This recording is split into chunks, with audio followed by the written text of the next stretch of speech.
Hello, everyone, and welcome to this week's edition of Victory Never Sleeps. Hope you are all having a great evening. Tonight, we are once again going back to our study of the Gylfaginning, and pretty excited about that. That's something that Svan and I have been wanting to share with you guys for quite some time. So we're all pretty excited about that. And stuff to start the show with. Our weekly situation with Freyja. You guys are awesome. We're getting close. We're getting closer every week. You guys are doing great. It's hard to believe that we had the dedication in December and we are already 36 and change percent done with the payoff. That's really impressive. You guys are getting awesome. And if all of our members were to donate 109 today, it would be paid off in its entirety, which at this stage of the game, that's really kind of amazing. Thank you guys for your generosity. It is, as always, much, much appreciated. Also, GW Farnsworth, as you almost always do, thank you so much. Started off the show with a $25 donation towards Thorshoff heat situation and a $25 donation towards the general fund. Thank you for that. Much appreciated. Roy in Michigan donated $50 towards the Thorshoff heat and an additional $50 to help us pay off Freyja. Thank you for that. And Stephen in Japan, $10 to Thorshoff heat and $10 Freyja. Thank you. Also, one of our most standout generous givers, Gilbert, donated $150 towards the Thorshoff heat. You guys are awesome. Thank you so much. It is much appreciated. Upcoming things. Speaking of Thorshoff and their heat, the premier event of the year at Thorshoff is Austra, and it is coming up very soon. Coming up the 20th through the 22nd of this month in lovely Linden, North Carolina.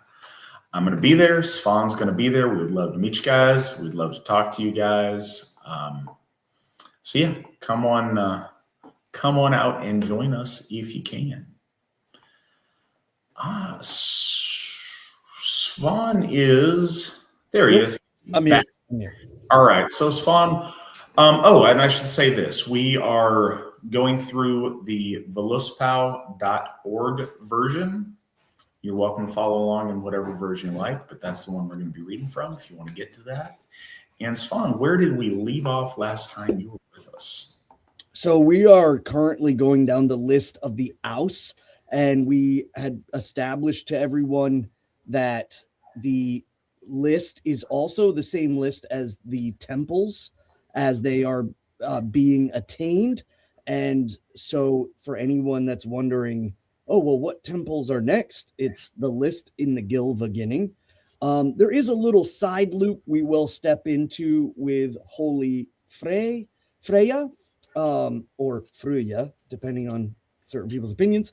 But yes, we're going down the list. And then we will cover the two major polaric Aesir or goddesses, Aesir, and that will be deep lore, or at least I think for a lot of folks, an expounding on the true logmal and how people can see and orientate themselves to the gods, to the goddesses.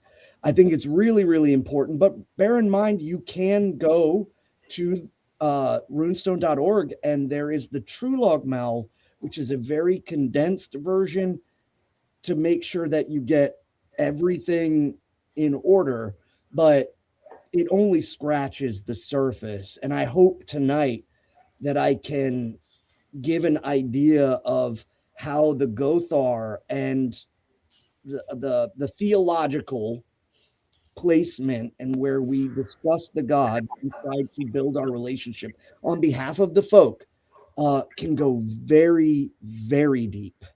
And I just had some kind of interesting talking points that I wanted to bring up and that have been kind of circulating amongst the Gothar. So to answer the question though, I was going to start up on of Njord and Skadi. So section 23.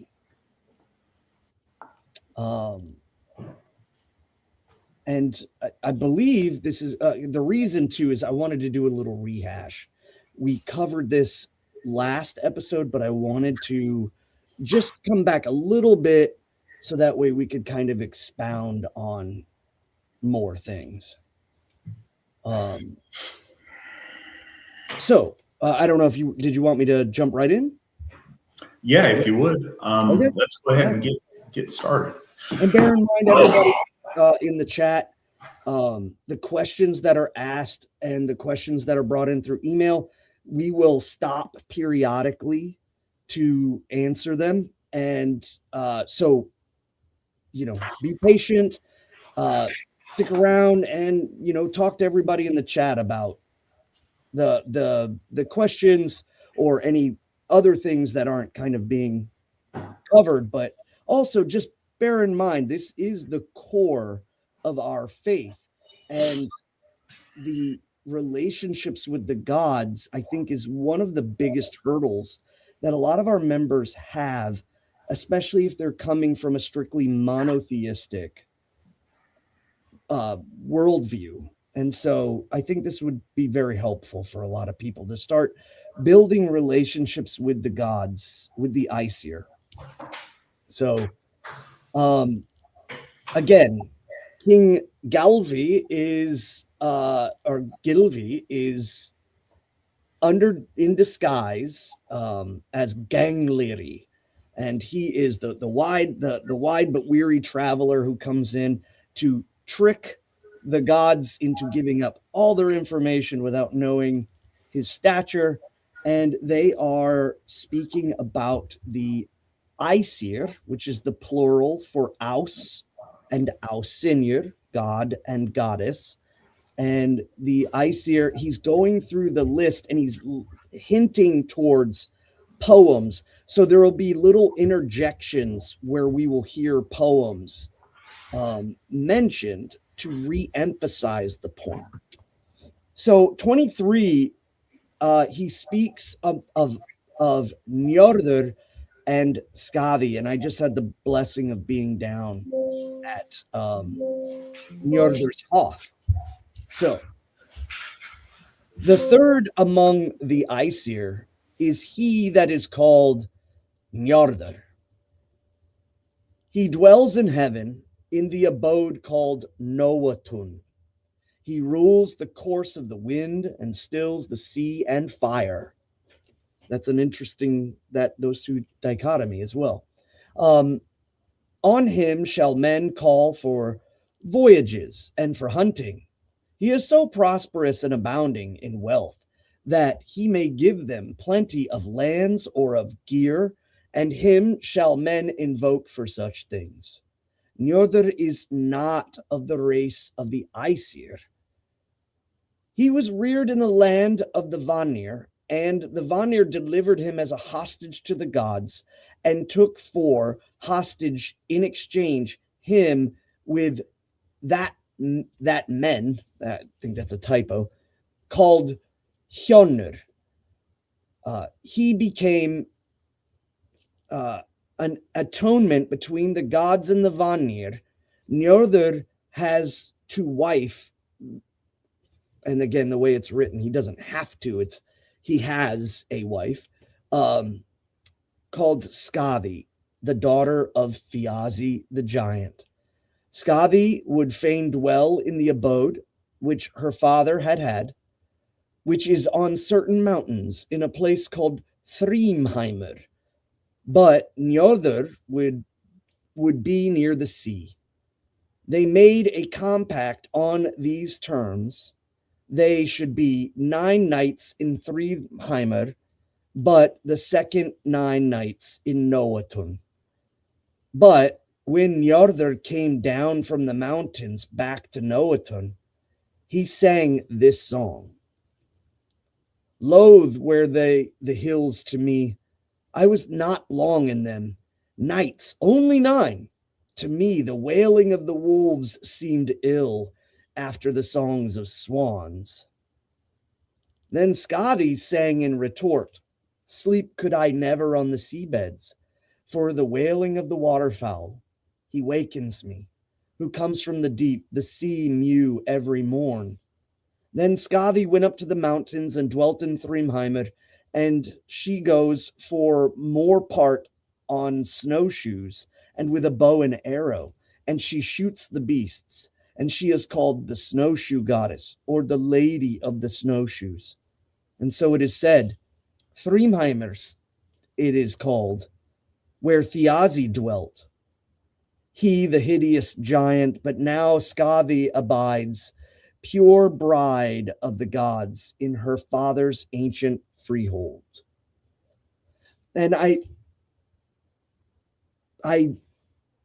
was listening to the VNS last week, and there was a great point about divinity making connections and divinity having offspring, and the way that we associate divinity to have offspring is based on what we understand, which is ourselves. But I think it is interesting to consider, and this would be very much like the theorization of, say, if you're reading a book by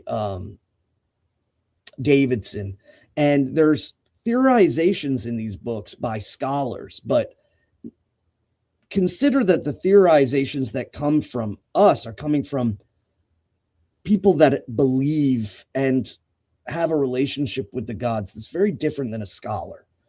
The dominion change of Thiazi to Skadi, and the idea of the mountains, what the mountains represented to our ancestors, the difference between skis and snowshoes, I think is an interesting point as well. You know, our ancestors generally used snowshoes on long treks, flat spaces. They did hunt, but the snowshoe was for these kind of high climbs. And so the idea that a spirit, a Jotun, which again, anybody that hears that word should think ancient being, is taken out by the gods. Again, this is them adjudicating their order on the world, and they don't replace. She attempts to gain revenge, but is then brought into the fold with the gods through like non-violent means. So there is this a kinship that's built immediately, and she now has dominion over that place. And so the idea, like oftentimes what I'll do is say at Njordsof, if you look behind Skadi, you'll see a glacier. And I believe in my interpretations of this that Skadi is of the mountain, but that her relationship with Lord Njordr is beyond simply a marriage, but that this is a water cycle truth that the gods have given to us. And maybe perhaps our ancestors didn't fully understand it in, say, a scientific sense, but could clearly understand it by observation, that rivers beget to the ocean through the glacier. And so we have the mountain coming down to the water. And then there is the return. The water evaporates and goes back up. So that's an interesting point too. But also the danger and what the mountains represented, avalanches, snow drifts. And so it is good for our folk to, in certain situations, reach out to even the Austvenir, but it also says she's cold of heart, so the benevolence is but so far. But I think it's very interesting that it's again built on relationship, and so the snowshoe represents the incline. It represents the mountainous terrain. And so it kind of shows dominion again, where Skadi's dominion is, as opposed to Ullr's dominion. And Lord Ullr is called the ski god, but he is also called the god of self-defense, the god of dueling, and the god of the hunt. And a lot of people try to connect the two, I think improperly, because they're not considering, even down to the skis and the snowshoes, how different that would mean. If you were saying you were going to go up into the mountains and take your skis, people would look at you like, you have something strange growing out of your forehead. And so I think that these little nuances are very important for the Gothar to discuss and to teach the folk, to give these considerations. Of course, for those who might not know, Skadi means to scathe or to strike. And that is another reason why I lend to the glacial. And I have a tendency to formulate the divine into 4 aspects. There's story, there is environmental or material, there is inner spiritual, and then outer cosmic or physics-based, maybe even, where it gets very, very abstract. And it is really dependent on kind of our knowledge of things. So as we go, bear that in mind, because I'll be covering those 4 over and over and over again. So 24. Now we bring ourselves to the offspring of Lord Njord. And before we start, it's worth noting there is a twin mechanism distinct in our faith. And I would argue many Aryan branches where there is a twinning of the water and the land. And we see it continue on in the Vonic, or what I've titled like the natural law gods versus the cosmic order gods. The natural law gods are built of the earth. They are in the middle world. They are the first gods that the folk have interacted with great amount. And we see this twinning. Another thing that's really interesting for people that are into this, and I won't dally too long because I know some people who aren't into it are just like, okay, Svan. But the Gutanish or Gothic god of the rivers is mentioned. His name is Donwas or Donvas, Donwas, and that is the masculine of the Danube. And for the longest time, as we look at, like, say, Irish stories and meta narratives, we have only seen and prospected the feminine of the Danu. And here we have the masculine as well. So I believe that is substantial to a twinning that a lot of people don't consider. But the twinning continues. Njord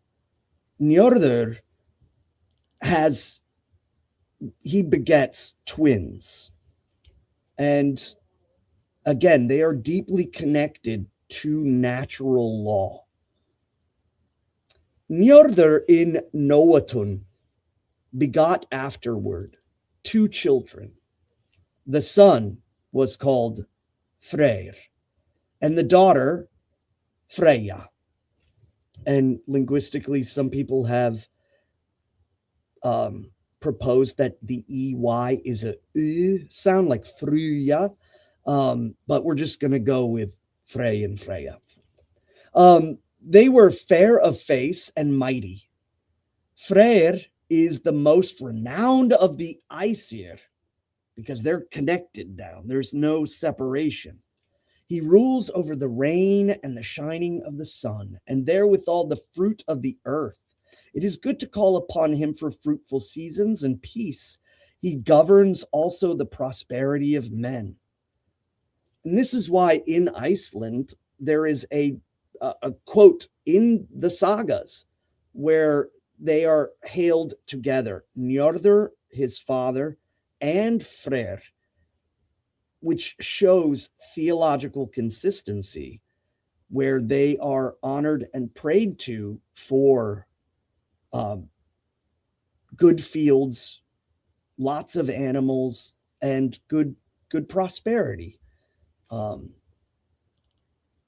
But on the other side, we see Freyja is the most renowned of the goddesses. She has in heaven the dwelling called Folkvangr, or the field of the folk. And wheresoever she rides to strife, she has one half of the kill, and Odin the other half, as it is said here in the poems. Folkvangr it is called, where Freyja rules. Degrees of seats in the halls. Half the kill she keepeth each day, and half Odin has. Her hall is called Sessrumnir, seating room, and it is great and fair. And when she goes forth, she drives her cats and sits in a chariot. She is most comfortable to men's prayers, and from her comes the name of honor, Fru, by which noble women are called. Songs of love are well pleasing to her. It is good to call on her for furtherance in love.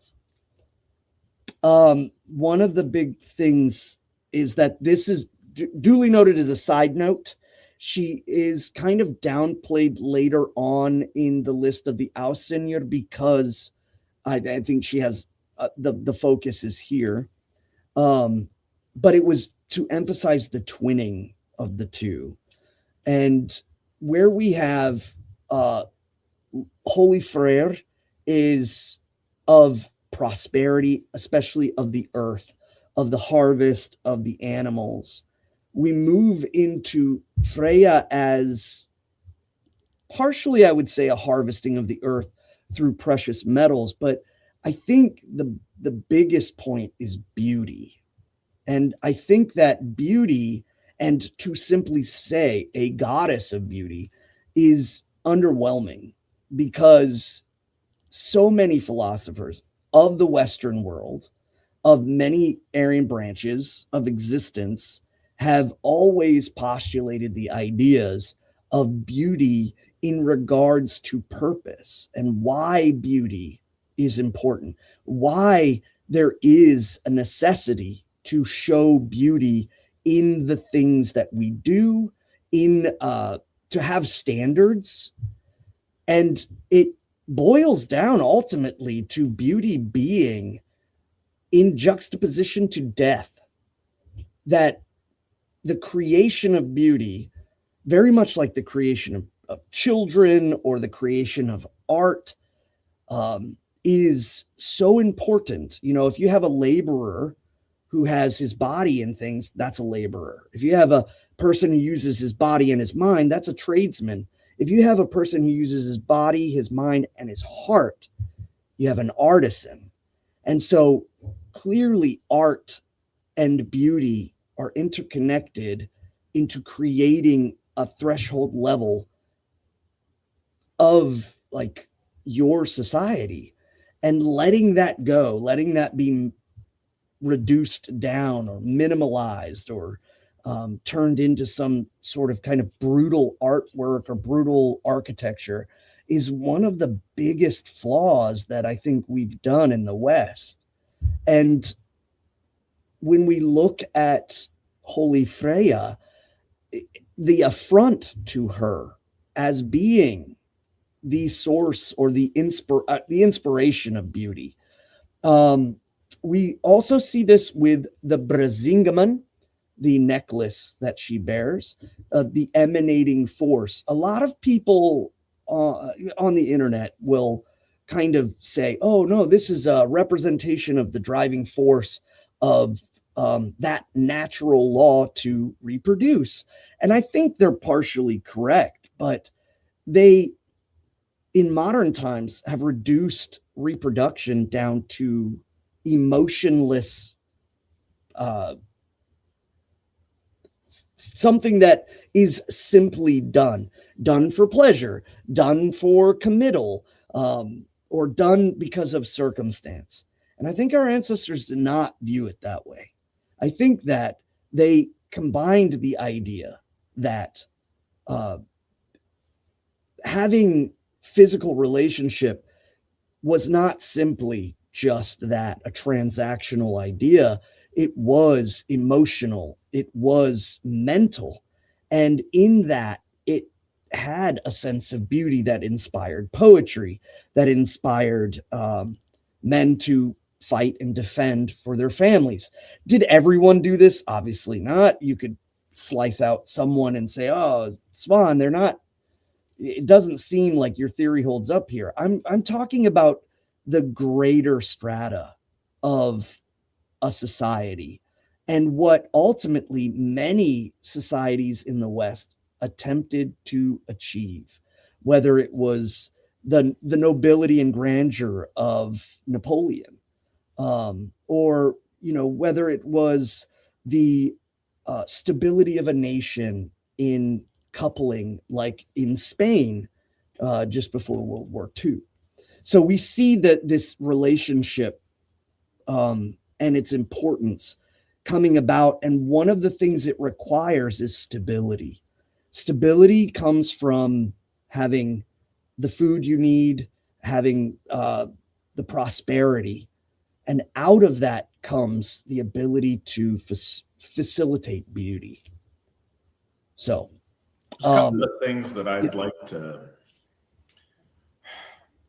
It's all, and I was talking with Svan before the program a little bit about where to intersperse certain things, because there's things kind of in common to the Aesir generally, and then there is, again, several of them get mentioned in different places, so there's a little bit of, I don't know, stuff to think about on it. So what I think is a thread in here that is, I think, something I really like about the Gylfaginning, and something I think is very important for us to think about. What's the best way to encapsulate this? So the TV has told us that Vikings are about barbarism and shoulder pelts and ashes on the face and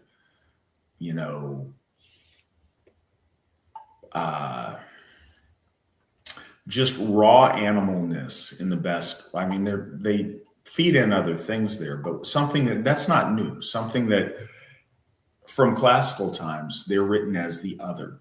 So one thing a thread that authors, when you deal with scholars, be they modern or ancient, like to pull on for threads all the way back to Tacitus or Herodotus, or anyone coming from the quote unquote civilized world interacting with these barbarians, they point out the exotic or the different. And when they're in a particularly puritanical spot, they will, pull out the sexual freeness of some of these groups of people. But they don't always add the context in there. Something that I think is really a challenge for us as a people. We like to get very passionately behind an all or nothing mentality on things. Our gods and our folk embrace life. It's one of the standout things about Asatru and about non-Abrahamic faiths to a large degree, is a celebration of the existence, the natural world. Life and human existence isn't sinful or gross or dirty. So you do see a more realistic approach to sexuality. You see things where it's not like an icky thing that you have to do in order to make children. So you shouldn't have fun in doing so because that'll anger some very, very prudish deity. But that's not the same as like, cool, let's just, go out and, engage in carnal interaction with anything that moves at the drop of a hat with whatever. There's a lot more of a nuanced and real deal here. But when we deal specifically, I would say with Njord, with Freyr, and with Freyja, these are gods that embrace life and the living world around them, and the forces of procreation, of lust, of fecundity. All of these things have a place. And I know in modern Asatru, we get real prudish in a lot of places. And we do that because we live in a world that is extremely deviant. So we fill in the gap with, going really hard, swinging the opposite direction. One of the keys to nobility, though, is taking the agency as an Aryan man or woman to decide on behavior for yourself and choose the things that you think are appropriate. And it's much harder than just reading down a list of thou shalt and thou shalt not. The strive to be noble is really important. It's also really useful to me and for us all to learn from the naming here. There is inherent order and structure throughout this piece altogether. It presents the gods as a unified body. You'll see that these different gods were broken up into different tribes. That was settled in combat and through treaty to bond them together as one tribe. You see the Allfather leading a unified court of gods in a unified family of divinity, producing order. You don't see, it's why it's kind of silly when you see the crowd that wants to do their own thing. That used to be a thing. I don't hear it used very often anymore, but there was like Vanatru instead of Asatru. This is unified, and you can have unity and still be polytheist. Some of the time, nope, we need to have more unity, so let's try to simplify deity down to where it's just one god or just a god and a goddess or whatever that is. No, this presents that you can have many gods and still be in a unified faith. And I think that's an important element. I also think when we talk about nobility, we're talking about deities of the carnal in a lot of ways, of the physical world, of reproduction, of lust, of mating, of procreating. But this is a god whose name means Lord, and a goddess whose name means lady. This implies nobility and imbues fundamentals of their character, that they are dignified. And that's always been an important ambition of our folk, has been to be dignified, to have good reputation, to be thought well of, to hold yourself to a higher standard and be known for that. That's been a characteristic of our folk since the beginning. And I think elements of that show up in this list and will show up more as we continue. But I wanted to throw that out there while we were on it. Yeah, and Southern Heathen in the chat said, he spoke about Veralter God for Holy Freyr, the God of the world, God of worldly things. And so the idea of not denouncing, it's so Eastern to say, oh, no, we can't think about prosperity. We can't think about procreation and sex, but at the same time, it's tempered with we know that when someone acts unseemly, it is talked about. It was talked about by our ancestors. Sometimes it was excused simply because the people acting crazy were a political force, or they were somehow, a danger in that sense that you sometimes couldn't just freely talk about it. But on the general, it was noted. Tacitus noticed it, that there was a sense of nobility and the idea that between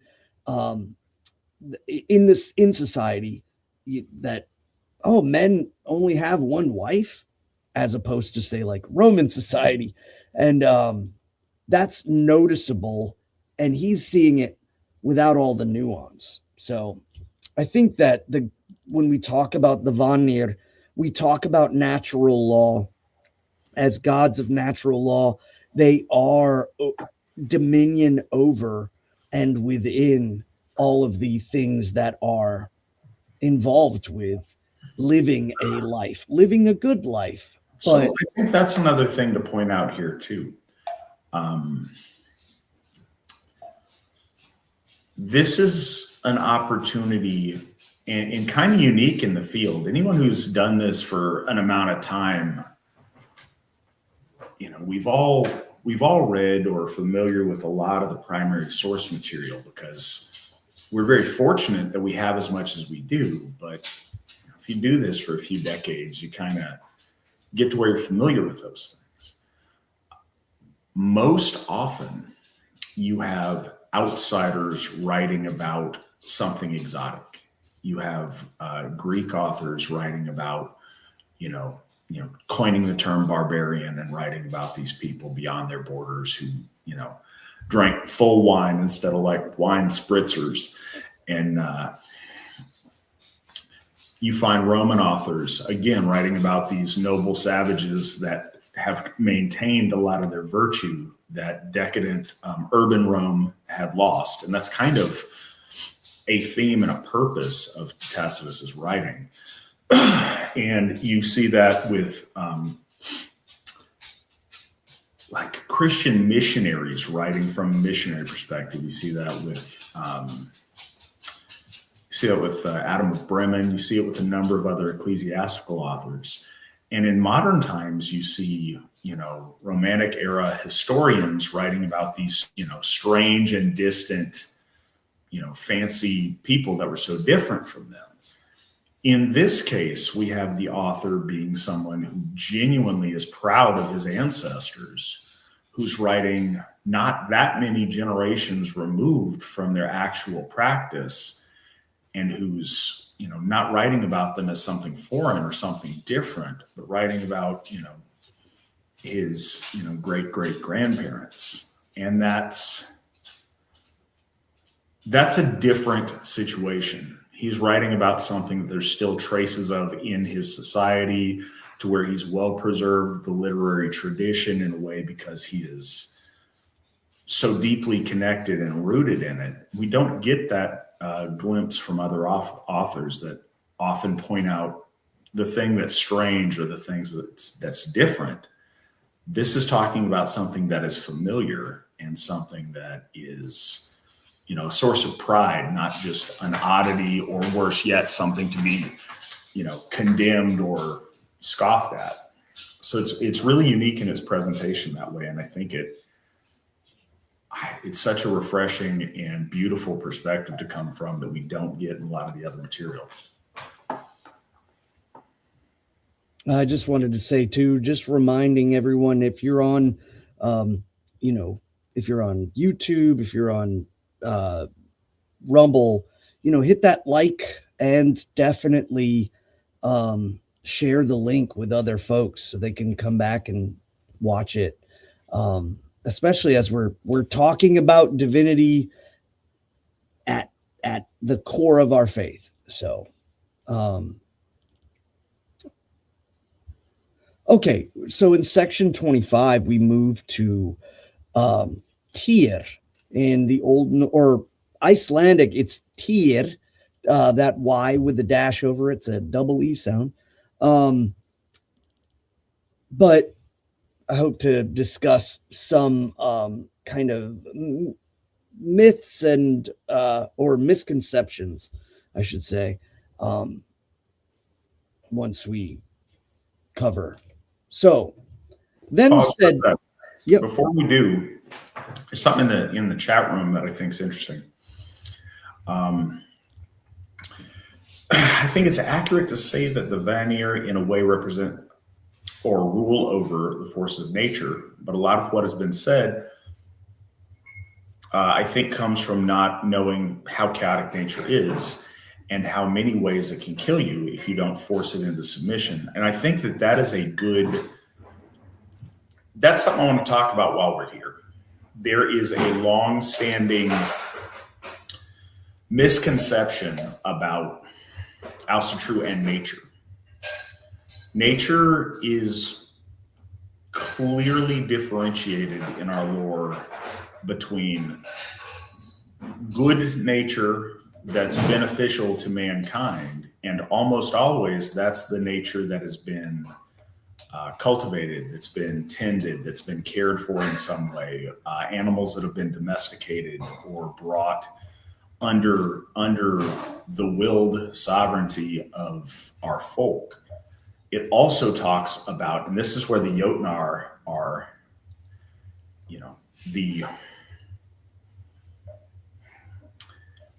would be confusing if I said the gods of, but the spiritual forces that have power over chaotic nature and destructive nature, the forest fire or the deep foreboding ocean, or the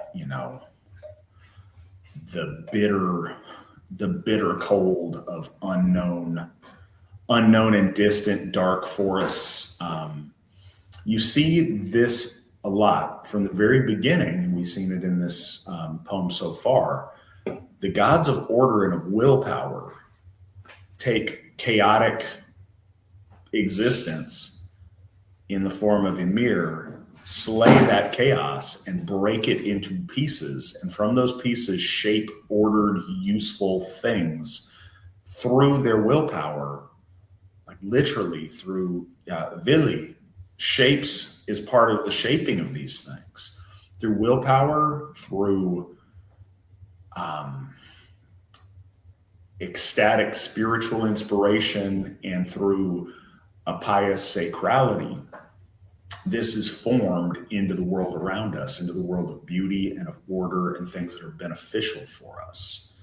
So it's really useful to see those differences. The Vanir very much are about natural things that are good for our folk, that are good for us, that are in line with moving us forward and that are useful, whereas the Jotnar are this unconquered, untouched nature. And a lot of people come into this, and some of their first experiences with feeling a divine connection come through the awe of nature.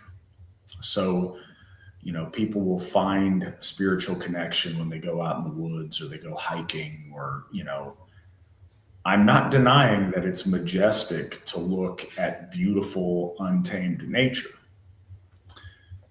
But as someone that grew up in Alaska in a number of interesting situations, that nature can be deadly very, very quick and foreboding very quick.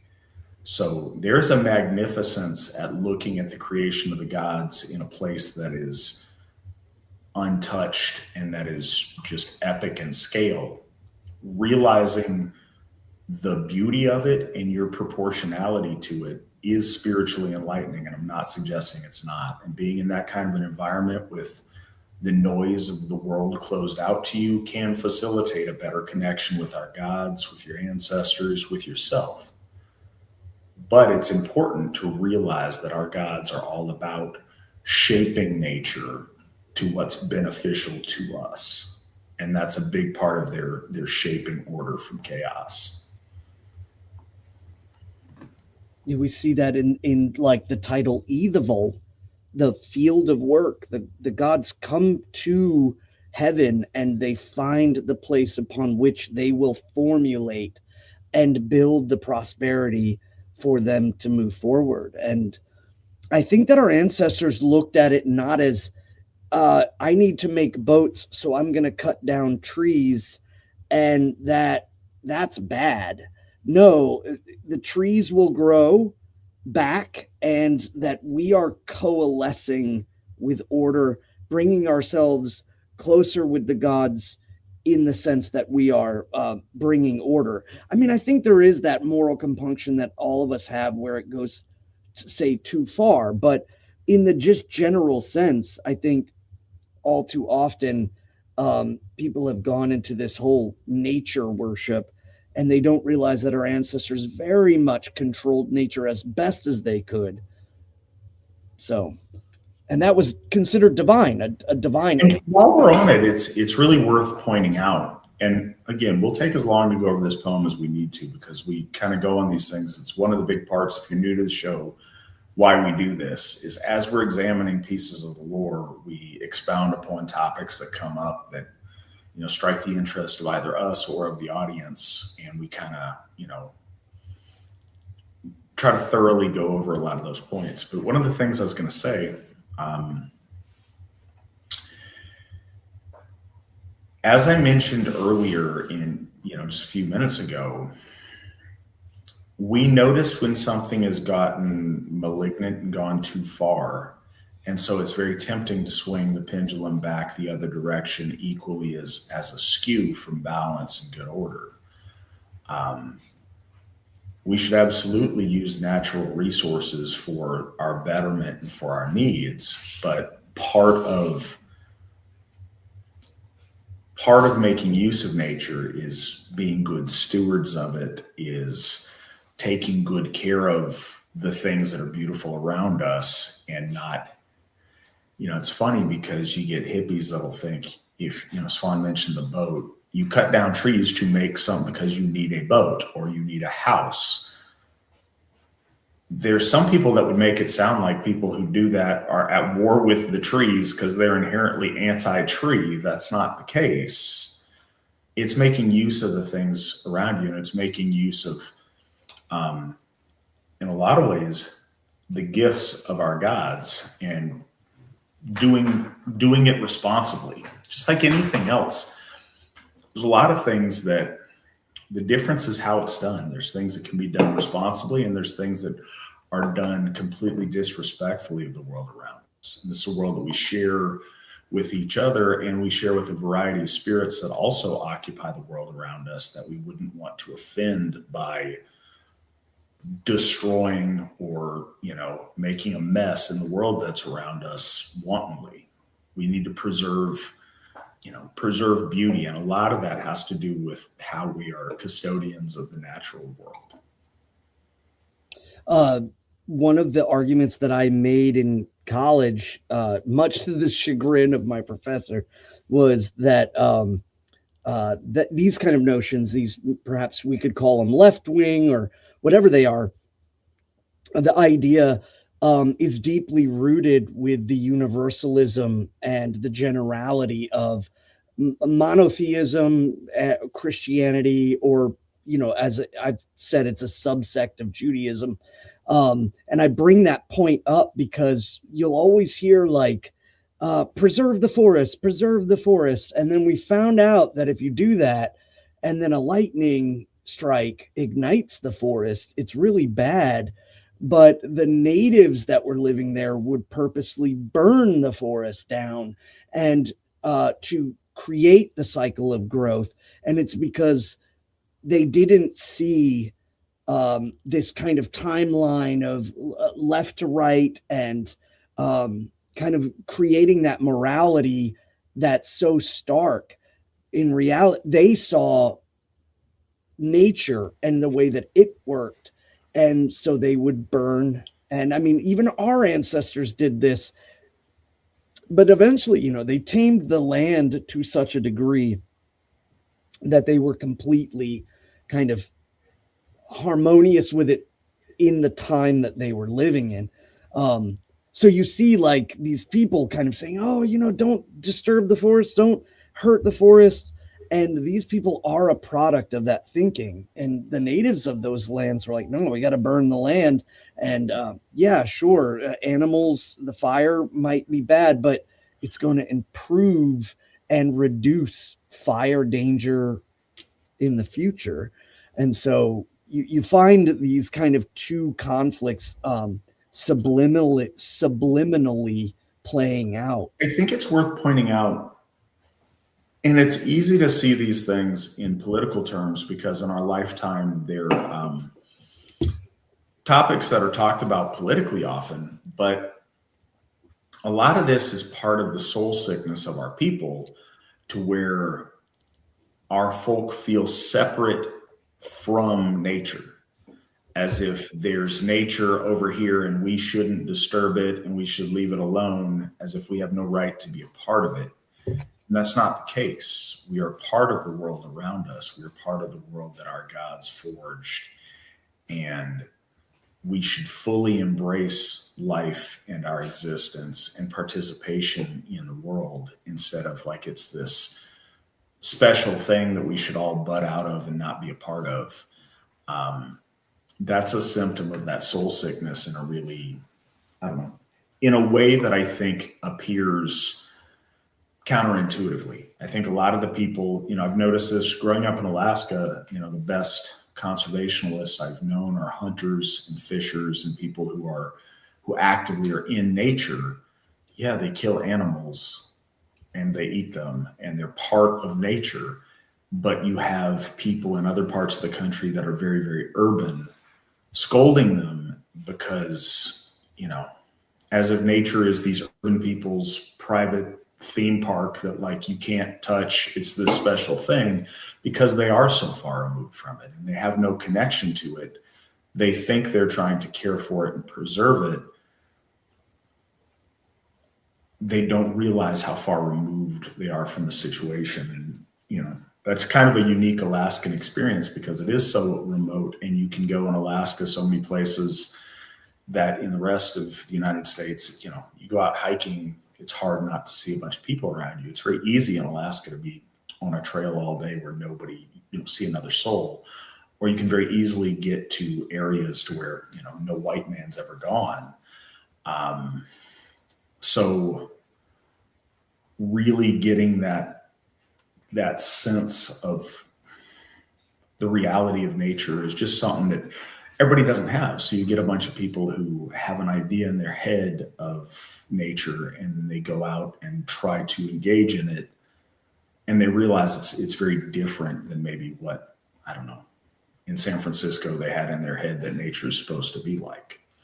So that's something we see time and again, and I think it gets gets brought out a little bit. But Svan, let's try to get back. Well, let's read the part about Tyr, and then we'll look at where we're at with the question. Okay. All right. So 25 of Tyr. Then said Gangleri, great in power do these Aesir seem to me, nor is it a marvel that much authority attends you, who are said to possess understanding of the gods, and know which one men should call on for what boon soever. Or are the gods yet more? Haur, high, said, yet remains that one of the Aesir, who is called Tyr. He is most daring, best in stoutness of heart, and he has much authority over the victory of battle. It is good for men of valor to invoke him. It is a proverb that he who is Tyr valiant, who surpasses other men and does not waver, if he is wise, so that it is also said that he is Tyr prudent. This is one token of his daring. When the Aesir enticed Fenris Wolf to take upon him the fetter, Gleipnir, the wolf did not believe the gods, and they and that they would loose him until they laid Tyr's hand in his mouth as a pledge, which means the moment that it's known that he's trapped. So he was calling on their fear, and Tyr looked beyond that fear to the benefit of the gods. And I love talking about the gods and death and the gods and fear, and why that makes us unique, to say the God of everything that's in anything and everything and everywhere and has no fear or understanding of that. It's a uniqueness there. The fact that we see Lord Tyr and see that sacrifice, and the Judaics, they had to humanize their God into a literal human in order to express any of these ideas that I think they were looking around at their neighbors and realizing, oh man, these there's so much more connection, and that led to humanizing their God. But it says, but when the Aesir would not loose him, then he bit off the hand at the place that is now called the wolf's joint, the wrist. And Tyr is one-handed and is not called a reconciler of men. He is not called upon for peace. He is a lord of war. But there's so much to talk about here. I think first is the elephant in the room. A lot of people reading books and reading on the internet might say, oh, well, what's the nature of Tyr? Is Tyr some older god that was usurped by Lord Odin? I think that's ridiculous. I believe as the church, we completely denounce this idea.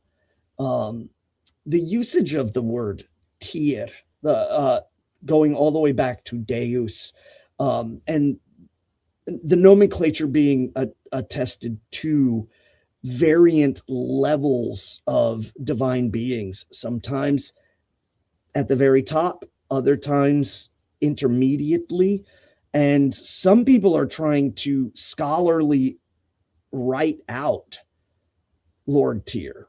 And I think that that's false. But if we look back to Tacitus, and when he mentions that the Germanics honor Mars, Mercury, and Hercules, again, a tripartite, which they would have been familiar with, but clearly a connection to Mars, Ares, the Lord of War.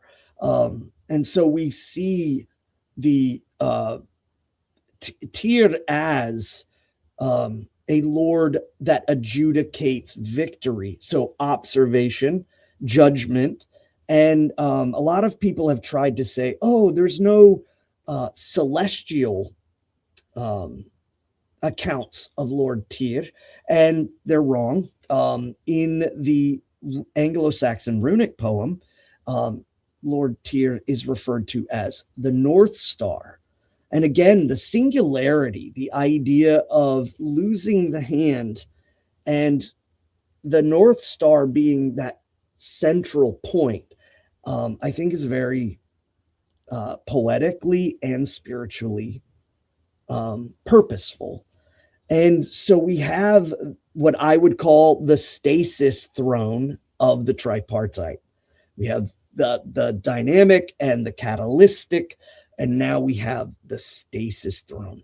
And we see it in the days of our weeks. We see it with Tuesday, Tyr's Day, Odin's Day, and Thursday. So, and the center being the highest point, certainly of the age when this was kind of designed. So Lord Tyr is not a reconciler of men. I don't think that our ancestors prayed to him to absolve legalities. I think that is more in Forseti's realm. But that this is about, after victory, how do you implement justice? And that's a whole. Yeah. See, I think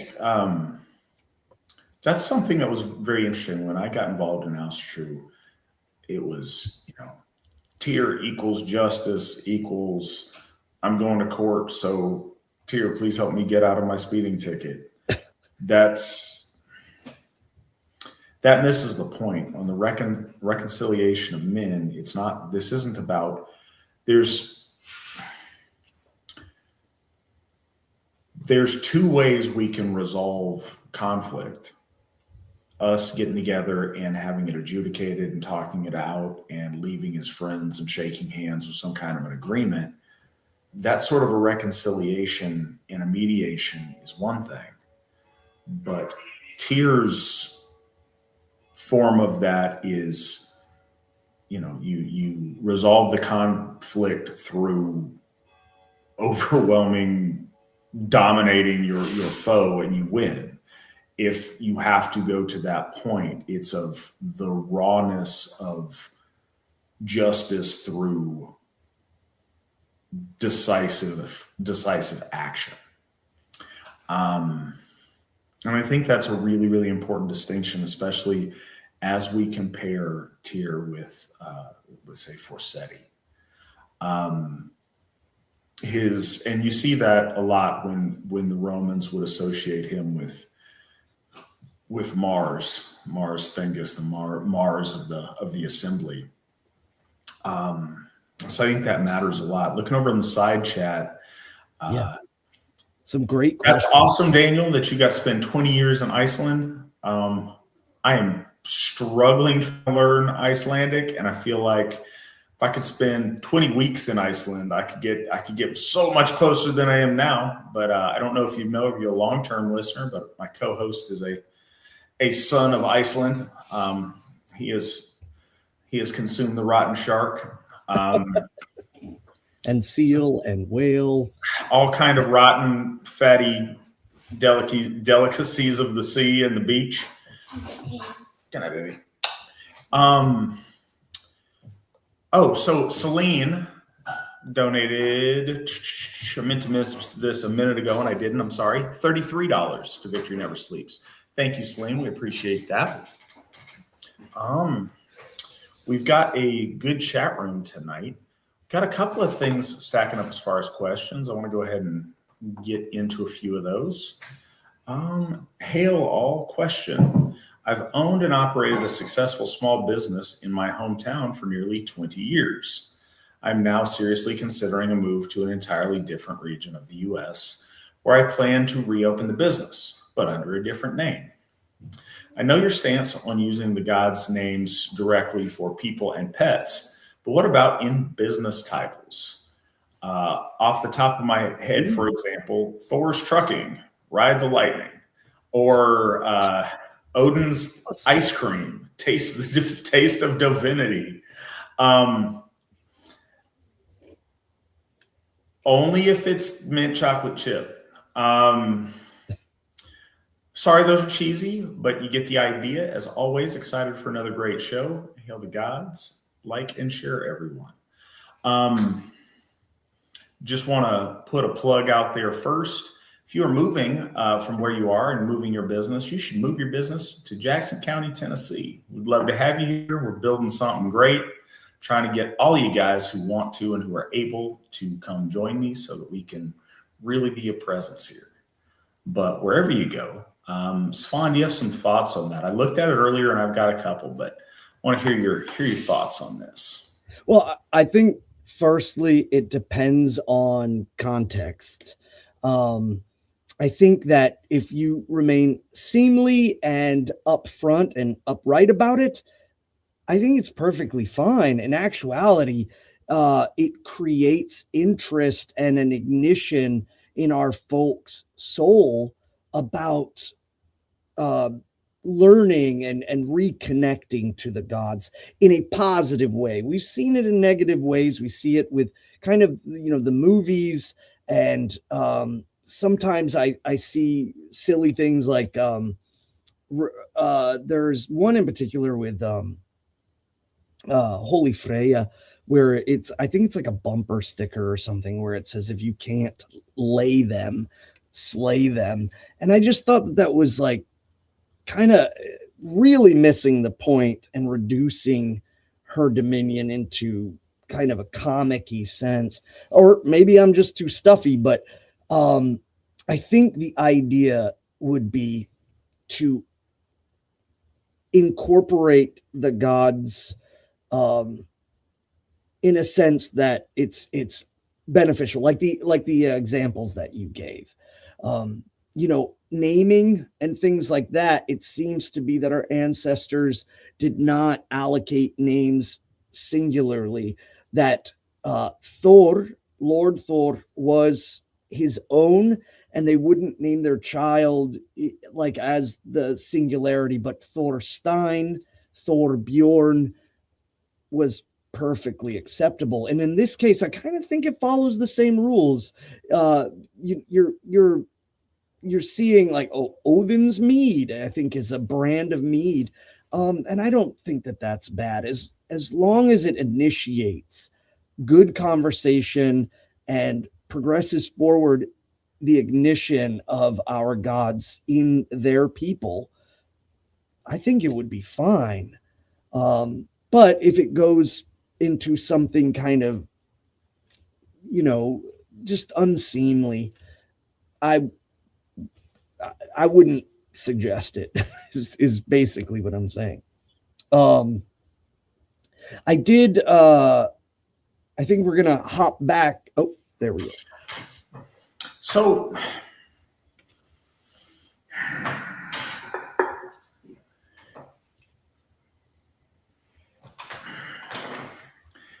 kind of like with the naming, with the naming of a person, you have options with a business name. If you name your business Odin's, no, it's a bad idea. Don't do that. If your naming of a business is in dedication or in respect to the All-Father in some way, or is, again, I think with anything you do, the level of reverence is really important. It depends also on what the nature of the business is. You don't want to have, Bragi strip club or something. That would be inappropriate. But if you had a musical company, or like you sold instruments, or you did something that way, I don't necessarily think that would be inappropriate. So figuring out that kind of detail, that stuff matters, and I think that makes all the difference on that. But that would be my advice on that. I'm noticing too, there's some great questions, particularly pertaining to Lord Odin and Tyr. So they're just a little bit further down the queue. So I would definitely say, hang on for that. But these questions, and I was thinking about it. Am I stuffy for not wanting, again, as Aesir said, like Bragi's strip club or whatever? No, the biggest thing is that our point of view for the church is that the gods are to elevate us, make us better. So if you see someone that's like, oh, you know what, you're being too stuffy, there's nothing wrong with having Bragi's strip club. The reality is that they're degrading the elevation. We all know internally that's not good. It's a bad place. There's often bad people in there, it's not good. Elevating and bringing forth, again, beauty over sexualization, and community coming together, not in that way, is clearly better. So I think that that's always what the gods should be associated with. And anybody who suggests otherwise doesn't view the gods as ascending forces pulling us into better. They view them as caricatures that they can just buddy around with. And that's ridiculous. But Yeah.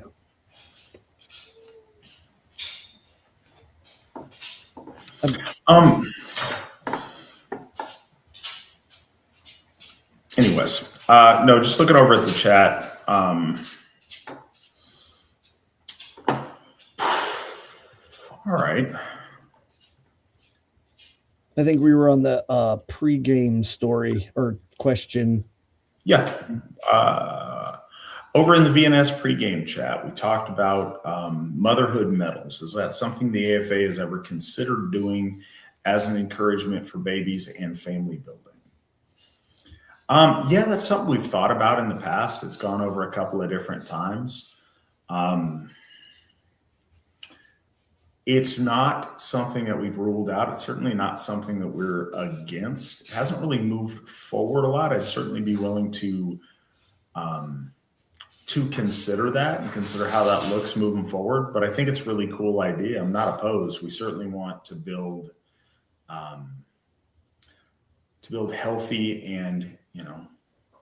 healthy and vibrant AFA families, and we would love even more beautiful white babies. We always love those in the AFA. I think the blankets too are kind of a declaration. So yeah, for folks that don't know, every baby that's born into the AFA, we send them a blanket.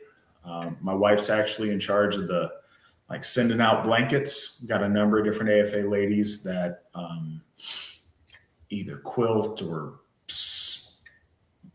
weave or sew, or I don't know all the nuance, but craft blankets in different ways. Hand. And we like to send those to new AFA babies and their families, so they know just that we're there, that we want to be with those babies from day one. And, we love and support our AFA families. So that's the thing. We've got two because my son we weren't in the shelter of the church when he was born, but my second and third, we were. So kind of a medal, a trophy, or just something we have honorifically and we keep. So, all right. Another question we've got. Good evening, all. I wonder how many other people feel this way, but as time passes, I am feeling more disconnected from our nation. The recent news cycle isn't helping, and that feeling is accelerating. It's becoming increasingly difficult to be proud to be an American.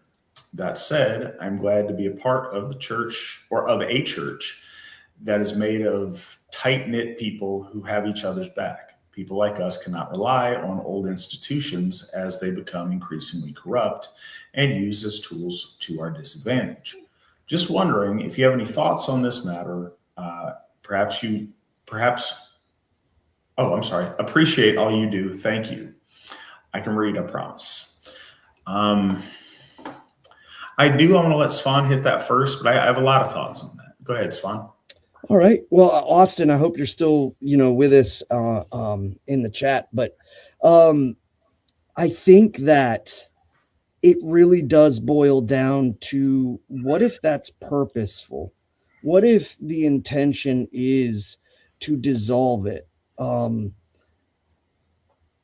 So you look at, okay, well, if I just reignite this, what am I supporting in this and that? And I don't like it. No, really, it all, again, returns to the original flame, the idea of knowing where the nation comes from. And so I think that one of the biggest things is being proud of your nation comes really not so much from all the minutia of modern government and all of the just ups and downs and very sludgy things, but to look into the past and see the dedication of George Washington to a nation and the idea of what he wanted as a nation, or Hamilton, and looking at these foundational principles that actually were honored and just really, really structured even into recent times. The American First Council that had Ford and Lindbergh in it. There was just recently, even though I think now with news cycles and information, people feel like something 3 months ago might as well have been 3 years ago. But looking back on that creates stabilization in our minds and in our hearts, gives us stability, and also gives us a strong anvil to beat the craziness against and say, look, the reason why I don't like this and what's going on right now is because our nation has always exuded these principles, these ideas. And it gives a great chance for you to pull people out of the red and blue polarics and go back to the foundational principles of the nation, that were, again, considering things in a totally different way, especially about the legitimacy of merit and the legitimacy of what people could do and attain in the world. There are faults. I agree with a lot of the founding, but some of it is, again, hindsight gives you that wisdom. But I think it's really important to look back and foundationally and build up from there. And when you kind of start to see it getting strained and cut out, it's really, really close to our time. I would even argue into the 60s. So not far and not so disconnected. And that gives you a compass to tell other people, hey, yeah, I don't like what's going on or what this is doing, because look at what our, founding or even just principled people throughout our nation have said this. And overwhelmingly, Americans agreed.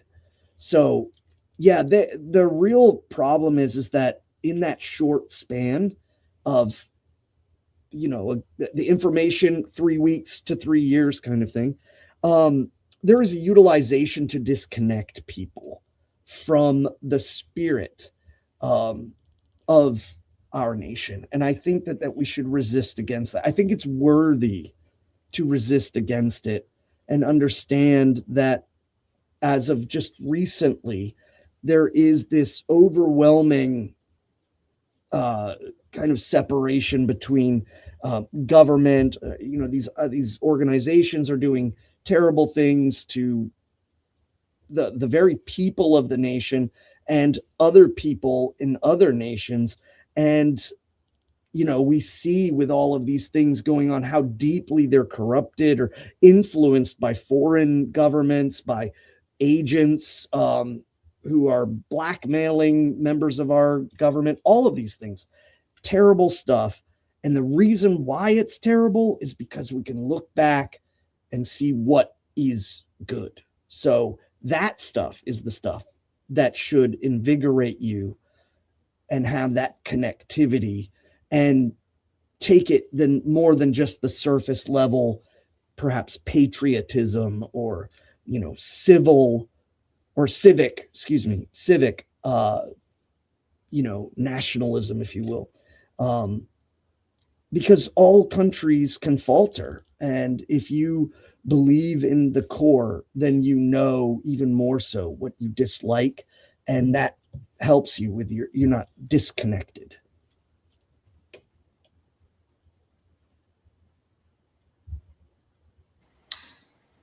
No, I know I was muted. I was talking to my wife about gummies with Shaquille O'Neal's face on them.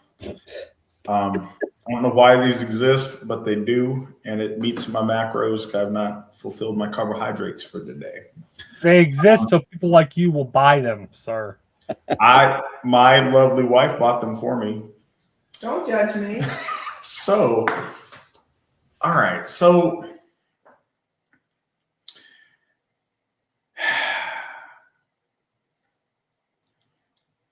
a nation and you use the word nation, or we're talking about nation, not country. The idea of nation is people from a common origin that share a common birth.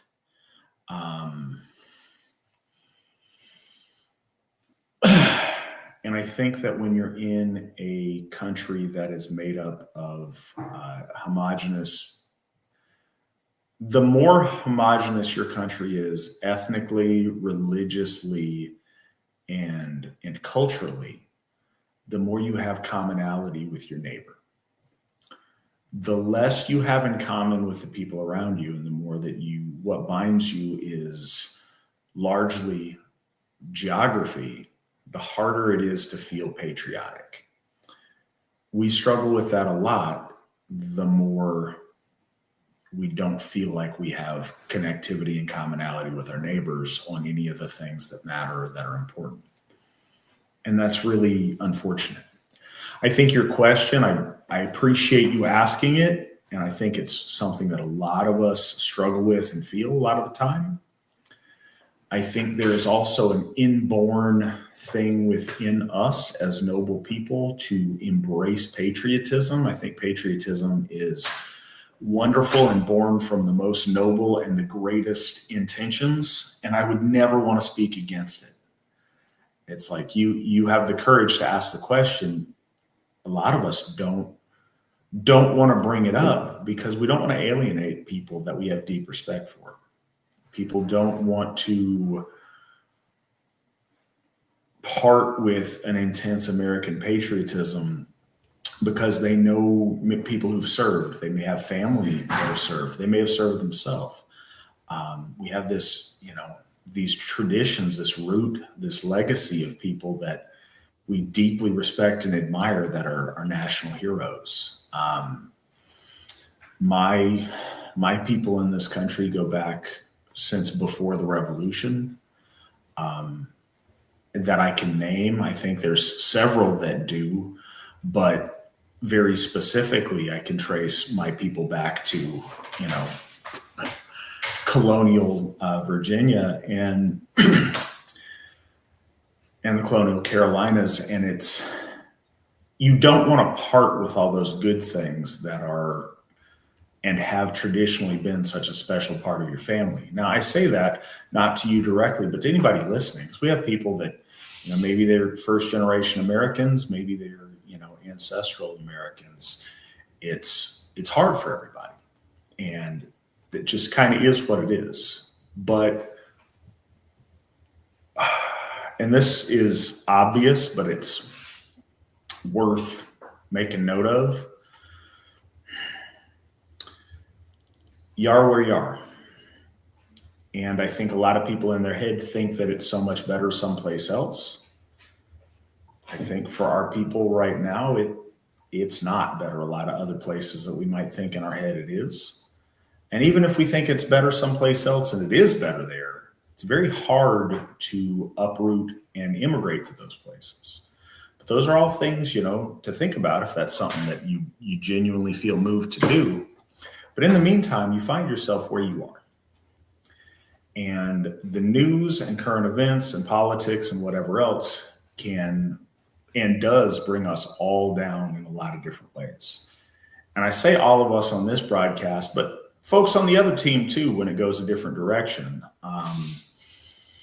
We have become really, really polarized, but we're intermixed in our communities, intermixed in our country in a way to where there is not a commonality and a connectivity between those teams. And there's a whole bunch of people that don't find a spot on either of the teams that don't know what to do. So all of that is sad and depressing, and we all get it. And I just want you to know that it's not just you. A great, great many people in this nation feel that way and struggle with that. But as you mentioned that you're so happy to be a part of the Asatru Folk Assembly. So here are my thoughts on it. This is the solution. Wishing for the good old days that aren't there doesn't make them appear. Wishing for a time or a country or a period in history gone by doesn't make it appear. Getting together with other people who are like-minded and share your values and throwing in your lot with them and building community with them, that does get you closer to where you want to go. And being a part of the AFA is a big part of that.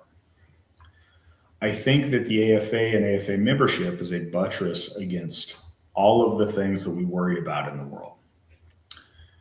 Facing hardship, we are always stronger and better when we're united, when we're together, when we live closer to one another, and when we can take solace, strength, and refuge amongst our kinfolk, not just ethnically, but also spiritually. And you can do that in the Asatru Folk Assembly in a way that you can't other places.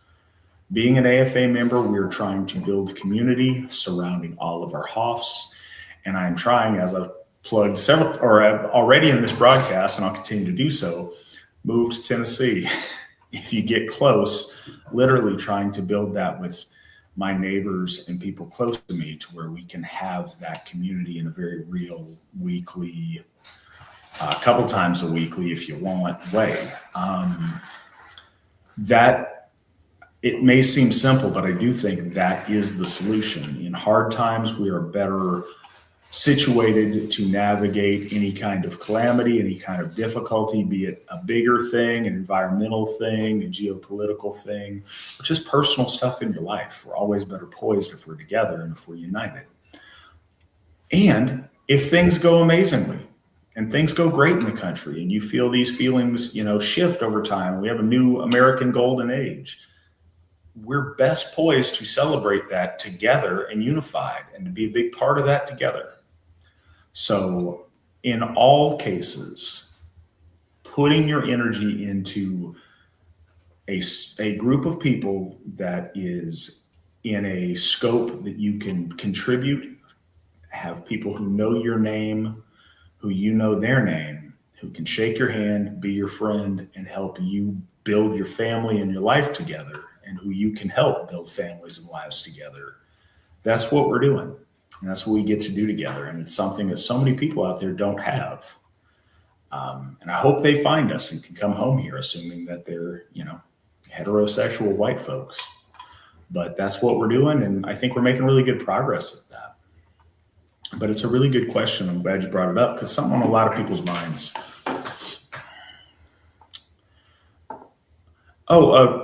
Chat room aside, and I'm a little bit behind on the chat. Icelandic Daniel, thank you for your donations and your contributing to stuff. Really good idea people talking about. If you did want to help some of us learn Icelandic, we would appreciate it a lot. Having somebody who speaks it fluently would be a big help. And I know that many of us are very eager to learn. I know Svan and myself are, at the top of that list. Svan's already got a head start being born there and, learning his ABCs there. I'm slogging through it. So yeah, we'd love help if it's something you are interested in doing. And though Nick's a little bit blunt in his recruitment approach, seriously, you should absolutely join. We'd love to have you part of the team and have you get on board and join when you find yourself ready. But that is not a flex. It is an invitation, however.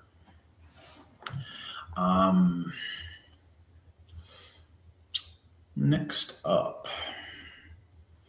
how do Odin and Tyr differ in their relationship to battle and war?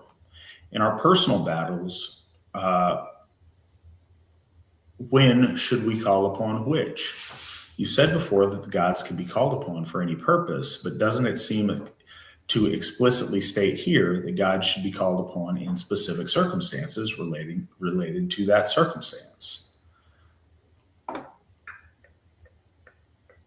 Cool. I'll treat the second one as a completely different question. Go ahead with that, Svan, if you would.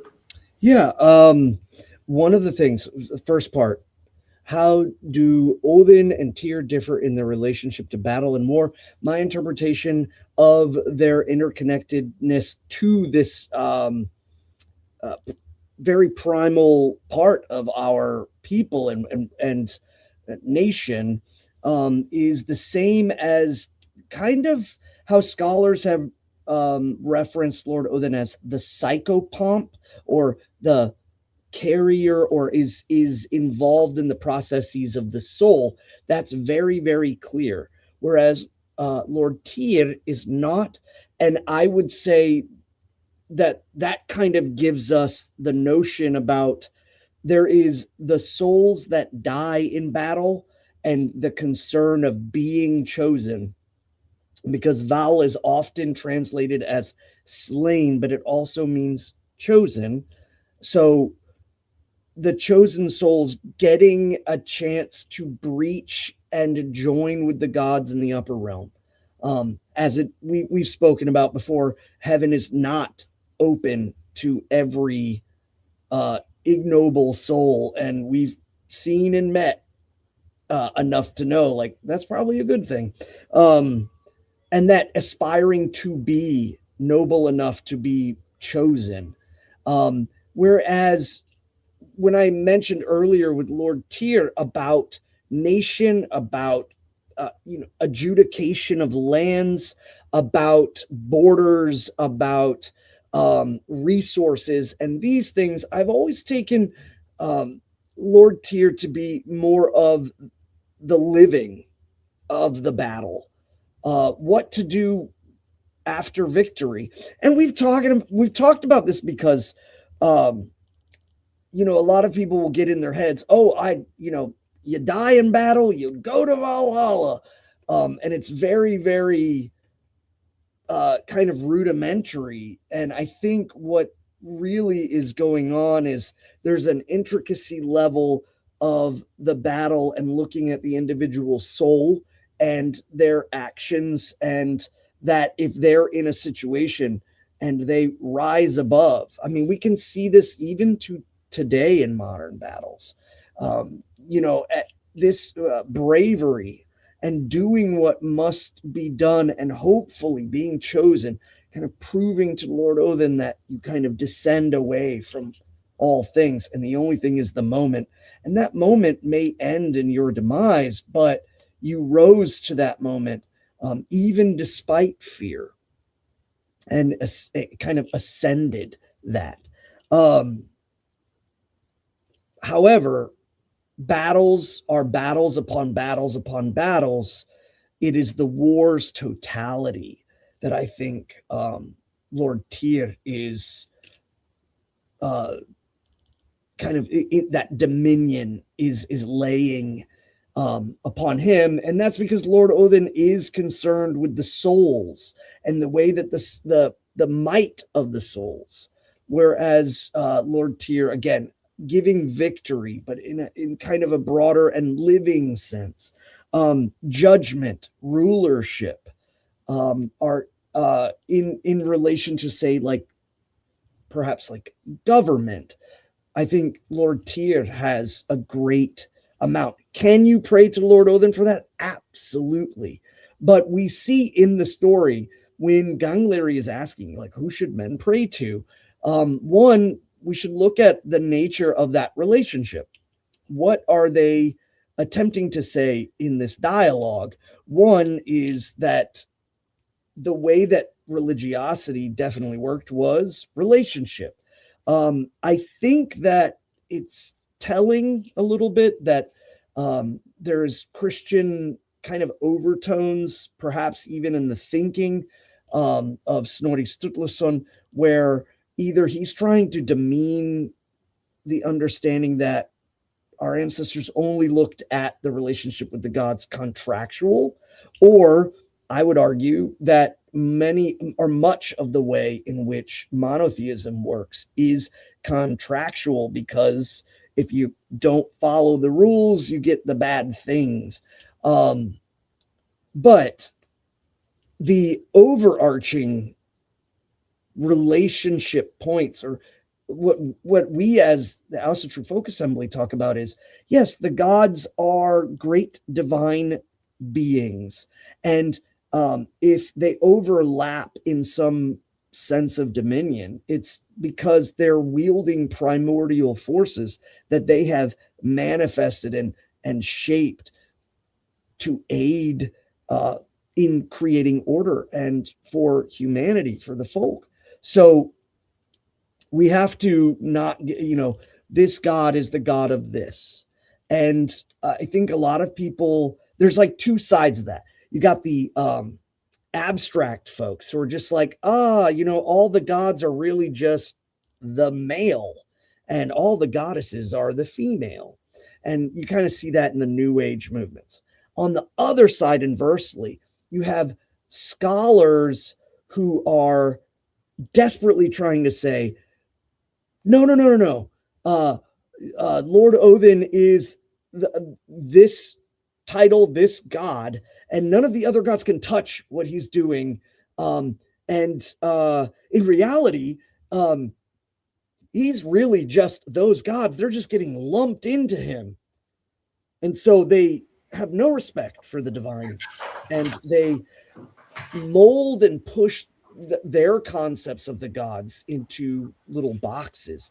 And so you kind of see this polaric view, and we're a third position. And the third position is that the gods are willful, non-biological, cosmic powers that are connected to not only nature, but time and all manner of forces that we don't fully understand. And that when they are interacting with the world, they are utilizing primordial elements. So if there is a fair storm and you prayed to Lord Thor to perhaps your crops or to get through a bad storm while you're driving, and it miraculously disappears, that doesn't mean that somehow it infringed on Lord Njord and someone praying to him in relation to the ocean or sailing. No, the gods have dominion over these primordial elements. And in a lot of ways, so do the Jotnar. They, we use the word divine because of the specialness between us and the gods. But the Jotnar are ancient beings, ancient, powerful beings, and they are part of that triangle that clearly were not willing to play ball, if you will, whereas gods of cosmic order and gods of natural law, even though they had conflict, eventually they align and they bring themselves to, okay, order is good. Cycles can still be going without with order, but the Jotnar were like, no. So, sorry, but the real thing is that when we see this kind of relationship, I think that it's good to look at warfare, and especially because it's so pronounced at the time, from Tacitus to the Eddas. Lord Tyr is about bravery, about the stalwart heart, about the rising up to defend and to fight. And Lord Odin is still called the Victory Father, but one of the big things is about the ascension of the soul and the metaphysics of war, not just the material of war. So who do you go to if you have a bad breakup? Are you asking me? No, I'm asking rhetorically, but I think that if I asked you, and I asked me, and I asked, I forget whoever I asked the question, we'd likely have different things, and for different reasons. The goddess law them. Well, but that's the thing, that matters.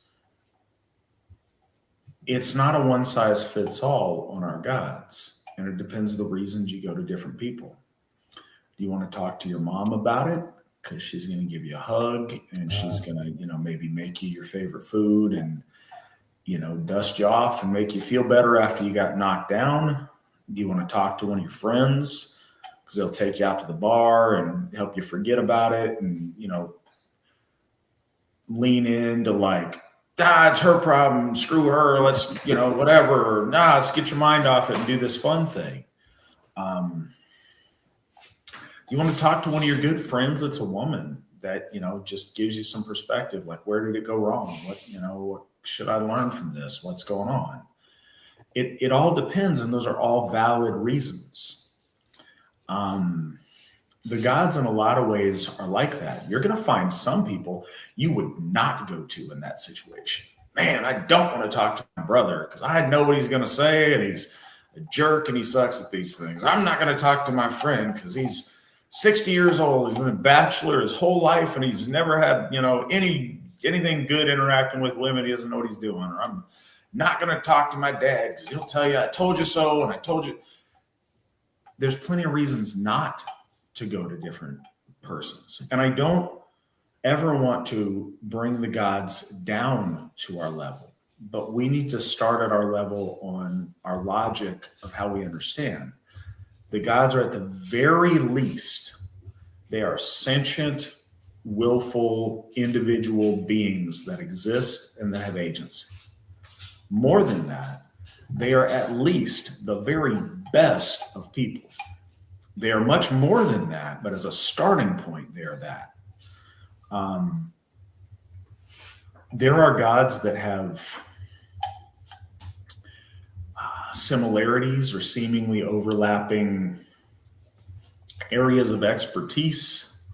There are gods that you might have developed a more personal connection with than you have to others on their end. Like you feel there is a connection there. There may be gods that you feel more comfortable approaching. All of those things factor in. So yeah, and I'm glad you did pick up on that. Yes, in this piece, it does give you like pro tip. This is a good god to talk to about this thing. Freyja really likes love songs. Well, if I wouldn't ask Tyr. Tyr's not a reconciler of men. These are points of collected knowledge of our folk in interacting with these deities over centuries, over time, over experience. So it's not wrong to reach out to any of them unless we have something that's specifically offensive or is specifically not something to talk to them about. It's more that this is typical for this situation, or the collected folk memory tells us that this god is good to approach about this issue. They have specialties, but that doesn't mean they have no efficacy in those things. For like, help, Matt, I cut off my arm. I can do stuff for you. I'm not a surgeon. I'm not a doctor. I can tie my belt around it and, for an emergency, I can burn it on the stove and say that I'm cauterizing it. I can do stuff to greater or lesser degree. These are gods. So they're, the things that they are deficient at are things they are infinitely better at than us people are. But that's that part of the question. Part of the question about the relationship between Lord Odin and Lord Tyr in terms of battle, it's something that's been talked about a lot over the years, and I've heard a lot of different ideas on it, as like Odin being god of the individual warrior or the war band, and Tyr being the god of like the army or the like bigger picture conflict. I've heard a variety of different things, and I've also known different combat veterans that say diametrically different things about which of the two called upon in different scenarios and why. And so I think there's a lot of wiggle room on that. There's a book by Stephen Paulington called The English Warrior, and it talks about different animal cults and their possible bigger religious associations for ancient specifically ancient English warriors, but also just in the Germanic world in general. You get a little bit of that in the One-Eyed God, I believe, as well. So I think it depends. Yeah, I think it really depends on the circumstance. I think that the greater turning of purposes and of the big picture, I think Tyr is good that way. I think the individual, like I said earlier, I think the individual warrior or the war band is something that traditionally is more immediately relevant to the Allfather. I think the fact that he selects and then entertains or sees to the entertainment of the individual warrior, the Einherjar, is significant, but I don't think that precludes the others in either of those situations. And I also think some things are about motivation. There's fighting for a greater cause and for, big cause, big picture things. And then sometimes there's fighting because, these guys are in the other team and we got to go do what we got to do. I think those are a little bit different as well. But again, I don't want to get out of my lane. I've never been in life or death combat in that kind of a situation. I've certainly never been in the military. So I think different people, different things. I know, again, like I say, I know veterans that have said, each of them, but for different reasons. So I don't think there's a perfect answer to that. But like I say, if I've got something to say, I think big picture cause, the justice of like nations and things, Tyr, I think individual battle prowess, group stuff, small group stuff, Odin. But again, I think there are all a lot of right answers to that. What else we got? Is there any legitimacy to the notion Tyr was a god related to the thing? Yeah, absolutely. Yes. That's why the Romans called him Mars Thengus. His invocation at the all thing, I think, is a relevant thing. Him being, presiding in that and being called upon for that kind of a big picture gathering of the tribe or of the nation, I think lends some understanding of the role that our ancestors saw in him. I do absolutely think that he had a very significant role that is not reflected large scale enough in the Norse material that's made it to us. I think that at earlier stages of our folk, his prominence was understood to a much greater degree. Do you have anything to add on that, Svan? Yeah, actually, one thing that I always kind of pose when this subject comes up is, what about the thing outside of Iceland? And a lot of folks don't conceptualize that the thing or the ting is across the board for most Germanic folk and the Norse. And what it is in relation in Iceland, there's no kings. It's a council. So the thing has a variation to it. But before Iceland, the thing was still very important. And it was about the taxes to the king. There was landowners and chieftains, and they would go there. And this wasn't so much like a festival where you could sell your goods or something to figure out, this guy is encroaching on my land. That is actually kind of offshoots of what a thing is. And the Icelanders brought it with them, and it just morphed because their governmental view of things was different than what they had come from.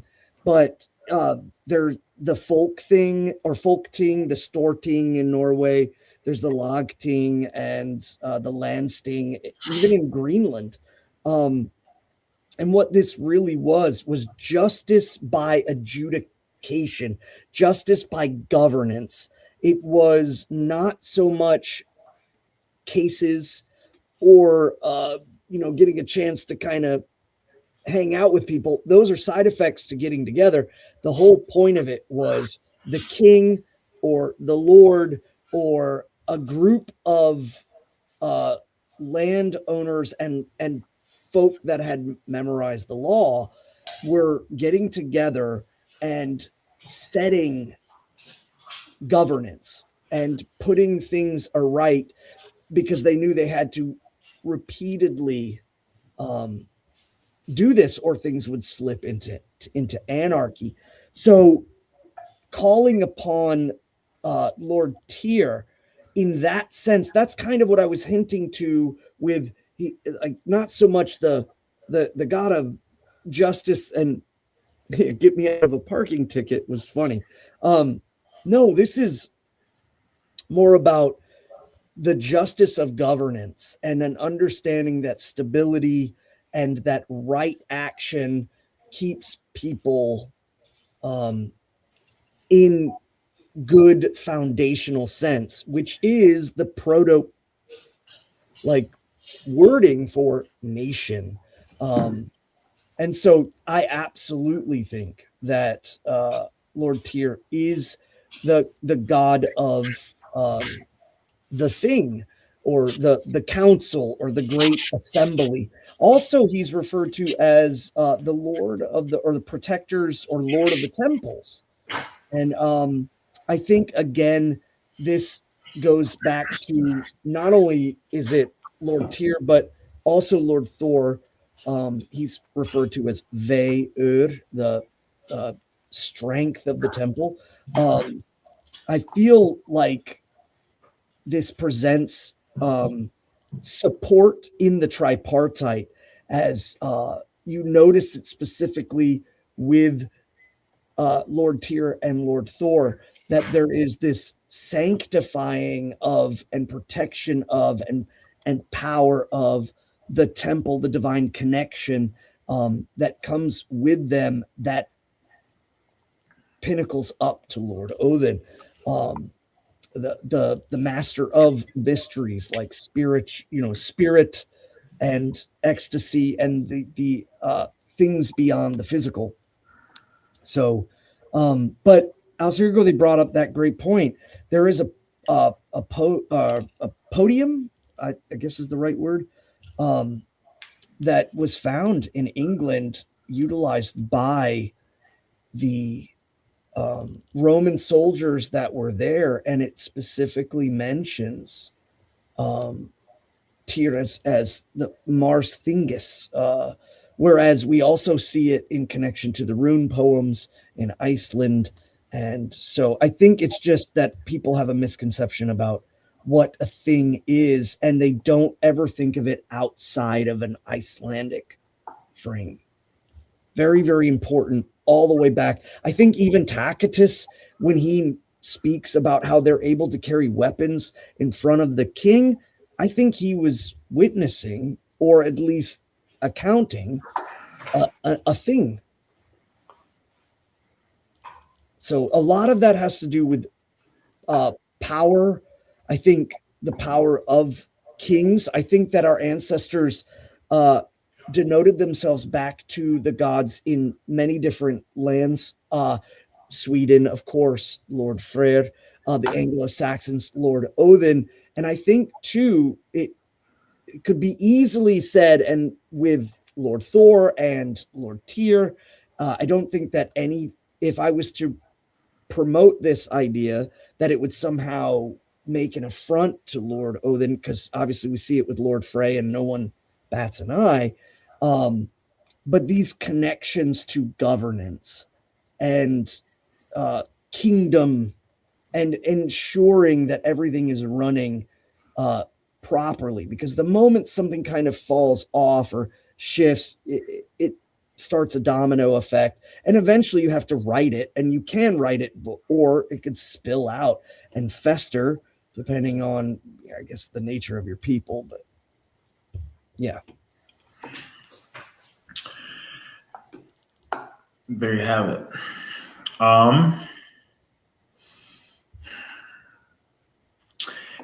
Is there AFA supporters in the state of Maine? Folk builders too.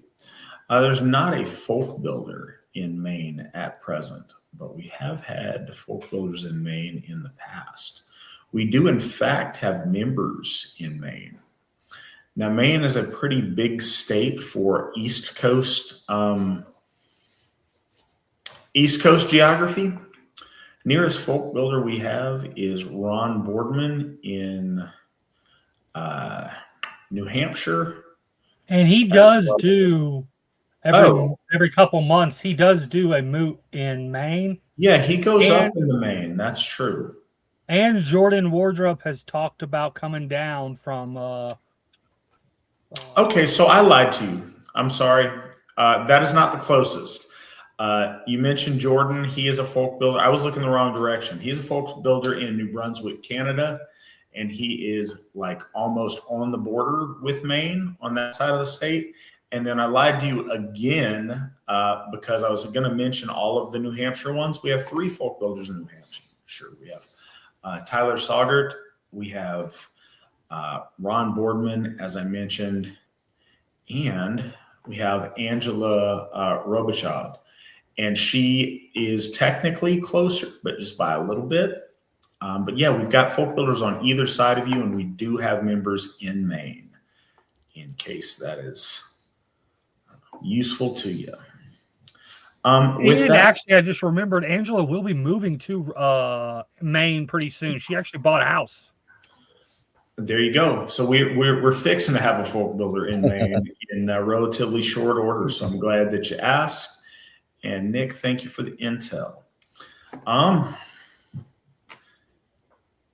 Yes, Fawn, let's go ahead and go into of Bragi and Idun. All right. Of Bragi and Idun, one is called Bragi. He is renowned for wisdom, and most all for fluency of speech and the skill with words. He knows most of all skaldship, and after him, skaldship is called Bragr. And from his name, that one is called a Bragrman or Bragr woman who possesses eloquence surpassing others. Of women or of men, his wife is Idun. She guards in her chest of ash, the sacred wood, those apples which the gods must taste whensoever they grow old. And then they all become young. And so it shall be, even unto the doom of the gods. Then, said Gangleri, a very great thing, methinks, the gods entrust to the watchfulness and the good faith of Idun. Then said Haur, laughing loudly, 'twas being desperate once, I may be able to tell thee of it, but now thou shalt first hear more of the names of the Aesir. So he's referring obviously to the abduction of Idun. And I just wanted to we were talking about the 4 points of divinity, and one of the big ones that I kind of focus in on, and the discussion, I'm working actually on a presentation of, is that we see sound and light repetitively connected to the gods. And I've been, the merging of Bragi and Idun, I believe, has great significance, even in the very fabric of our reality when we're speaking about sound and light. Sound waves, light waves, and what constitutes that. And I think that the gods are of that. I think that Bragi and Idun are formalized sound and light. And I don't think it's a coincidence that divinity is a showing of light. We see it with Lord Baldr. We see it with Dellinger. We see light and gold always kind of constituted with exuding power. So if you see references to gold or to light, there is this sense of exuding power. It often depends on where it is. Heimdall has golden teeth. There's an exuding power of authority or speech there. We see Holy Freyja has golden hair, or Sif has golden hair. And again, this is very much like the same as putting wings on the helmet, an elevated mind, an emanating power of the mind or the will. And we see this with Holy Idun.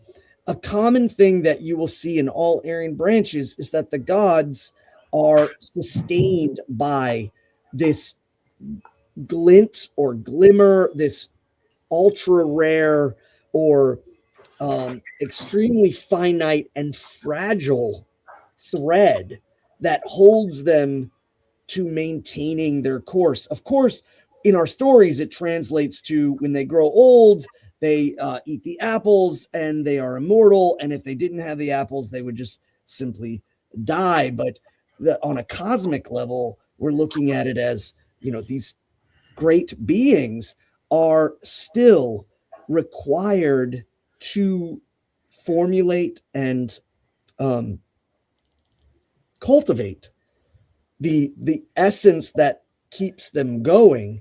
And I think that that's very important because, like Aesir was talking about before with nature and things, the multiplicity, or speaking to your friends or certain different people after an event, nature works in multiplicity, and nature is a reflection of the divine. The divine works in multiplicity. And more so than that is that the fact that divinity also is not just completely disconnected from the cycles of the universe. To have gods that do not fear means that you have gods that cannot be brave. Because again, bravery and fear are intimately connected, and life and death for a god is, I think, very different than for us, but the element of truth is still there. And so we find ourselves that Christianity has made omnipotence so prevalent that it becomes abstraction. And by the time that their religion reached the Greeks, the Greek philosophers opened up the door for total abstraction.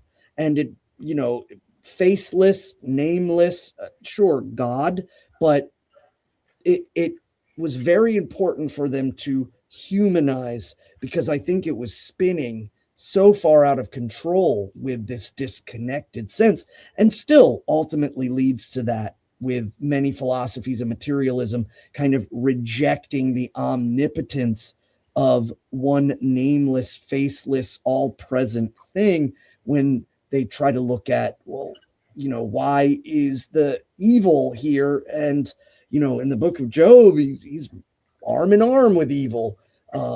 Sure, they're sitting at the bar saying, go have at 'em. Two sides to the same coin. These concepts are very different than the way that we believe in divinity. The folk, believing in divinity and knowing that the nature of all things outside of simply the primordial substrate is precious. It has a need to rise above, even against fear of its own obliteration, and also to love and to procreate, even though, again, it's all very different than the way we would conventionally think of this. But all of these things need to happen. Otherwise, you have this nameless, faceless entity. And I think that ends up leading people into obliteration. They just can't conceptualize, they can't relate, and they don't understand. The Aryan gods, in any branch that you look at, whether it's the ambrosia or the soma or the apples, and apples are so significant that they changed that in the Bible, because the Bible mentions fruit, not apples. Apples were so intrinsic to the Europeans, especially the Northern Europeans, that the apple became the symbol from even for the Old Testament or the Torah, and that significance of its holiness, its fruition is so powerful. So it would not be lost in the context here that the apple represents, especially it's a fruit that is born right before winter. So the ultimate giving is things are about to get bad, things are about to get hard, and here we go. We're going to give you this bounty right before the desolation. And so this benevolent tree and fruit is, I don't think, chosen by accident. But I think that it's analogous to light and ultimately to purity. What makes divinity divine, as opposed to, say, like the Jotnar, who I think are kind of benders of time. And we see this with Thor in Jotunheim. Whereas the gods are not benders of time, but they are imbuing themselves with a purity that keeps them. And I think that is very similar to us as humans trying to always go forward and upward. Even though we may fall away, our generations that follow us benefit in that kind of immortality. So I think that's very unique. And then when we go into the concept of that purity being light and Bragi being sound, and if you go down the rabbit hole of sound waves and photons and stuff, that's what I mean by that fourth pillar of cosmic exploration of relationship with the gods. You can have the story relationship, you can have the environmental, you can have the intrinsic, or how you are socially, and then there's cosmic is the big one. And I'm sure there's more. I just do that for my own sanity, but these are kind of some of the things that I think our church uniquely is doing, that when you look around, no one else is doing this, no one else is talking about this, or they're just not in the same mind frame. And our church is honestly coming forward and then turning around and telling the folk, this is what we have been thinking about and working with, and these are our relationships, which makes us wholly unique from anyone else, and why I think it's so important for folk to listen to these podcasts. I know they can be long, but there's grains of truth and thought that you can follow, and we're doing it honestly, earnestly, and with absolute genuineness. And anyone that tells you otherwise is, well, they're not actually being genuine at all. But these concepts we should think about when we think about our gods. Let me get a question here before we get into the next section. So this question kind of comes up to this is related to some earlier discussion. Is it appropriate to address the gods with Latin names? Not all the time, of course, but on occasion. I do like to address Odin as Mercurius Germanicus, or address Tyr as Mars Tyr.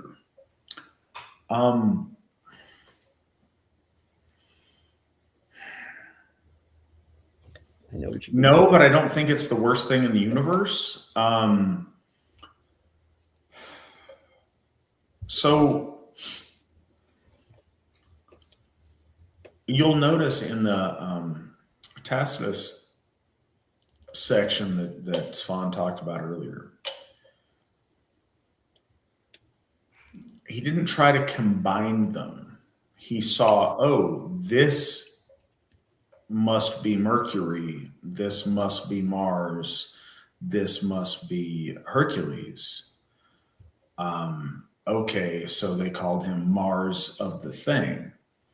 They didn't try to combine the two. They oh, this is a reflection of our god Mars, so I will call him Mars as related to the Mars activity, kind of like, Oku Thor or Ving Thor or something that adds what Thor's doing or an element of something that he has title over. And you mentioned earlier that or over in the chat, that it gets confusing. Well, it does, and needlessly so. One of the things, if you read kind of the opening paragraph of the Trulogmal, it talks about why we do things in a Norse nomenclature. It's to make it all fit and make sense. I saw kind of a back and forth in the chat. It is hard. So Thor is Thunor, is Donar. Absolutely, that's very obvious. Thor is Perun, also true, but the differences start to show a little bit and the overlap shows a little bit. When you start like, is Thor Hercules? Is Thor Zeus? Is Thor what? When you go down in the Mediterranean, the things get less clean. So this is a question a lot of people ask. Our gods are the gods that shaped our race of people since the birth of our race of people, since at least the last ice age and probably much before. These gods are our gods. The gods were with us. We were with them. We had one understanding of who they are and who we were. Over time, our people traveled widely over Asia and Europe and the area in between. As they did over time, we didn't have the internet to keep in touch, so we were separated by great distance. We're separated by great amounts of time. One group would settle in a valley somewhere and not interact with their distant cousins for hundreds of years sometimes. As language and culture changed, and importantly, as the relationship between different groups of our folk and the gods changed, over time, the names took on a local form. The stories and the lore began to take their own shape and evolve with the relationship between those people and the gods. It's interesting to note that the Iranians and the Irish, both their nations mean land of the Aryans. On the farthest fringes of people that have no point of contact, they both held to these ancient customs in different ways. So those variants get really different depending on where you're at some point. But the gods don't change. They didn't go to a different place and all of a sudden, every time they decide, okay, guys, our language is getting funky. It's different than what our grandpas, we're not going to speak, West Germanic anymore. Now we're speaking Norse. Okay, cool. The gods split into two different groups of gods. That's not how it works. Logic doesn't bear that out. These are the same gods. But if you tried to account for all of the nuance and all of the differences and unravel all of the mysteries of, what these gods looked like in Vedic India versus what they look like in Celtic Ireland, and you drive yourself insane. Taking, scattered bits from all of those and trying to force them together keeps us stuck spinning our wheels.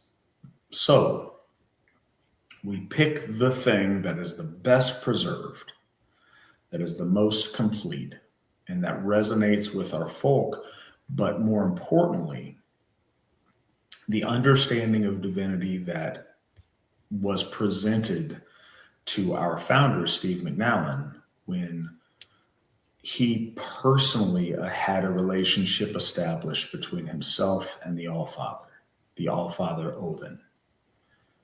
That set in motion what we do today and how we do it. And in order to make those pieces work together and fit most ordered and most perfectly, we unify our practice under the Norse conception of deity, under the Norse corpus of lore, and under the Norse naming structure. So while I'm fairly confident that Mars equals Tyr, we're practicing Asatru, we just call him Tyr. Again, I don't think it's the worst thing in the world. If you're wrong, it's a confusing faux pas. If you're right and you call him Bruce Wayne Batman, I don't think that hurts his feelings, but it's awkward. And it makes the most sense to unify what we do under the Norse tongue and the Norse expression of these gods. That's where the pieces fit best together. When we find other pieces that don't fit as perfectly, we move them into that orbit as opposed to get lost and tangled up in the diversity of it. We move that into the order of the Aesir in the Norse nomenclature. There's even mention in the Gylfaginning where it says that Lord Odin, when they're describing Lord Odin, Vili, and Ve, says in days of old he was called Vodin or Vodin, and now is called Odin. And there's kind of this drive to again speak in the present tense of the gods, and I think that that's really a huge motivator or a good kind of difference between you are trying to organize without confusion, because I know a lot of people get confused and there's all this kind of separation, there's all these variations and people kind of trying to do their own things, and I can't connect with the gods unless I can call him Godin because I've got 3% Burgundian in my DNA.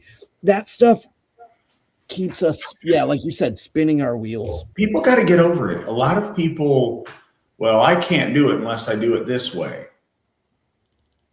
Well, then you need to fix that. Our people are very resistant to that, but we need to come to the gods on their terms, not force them to accept our terms. That's not what worship is about. Could have gone a bunch of different ways.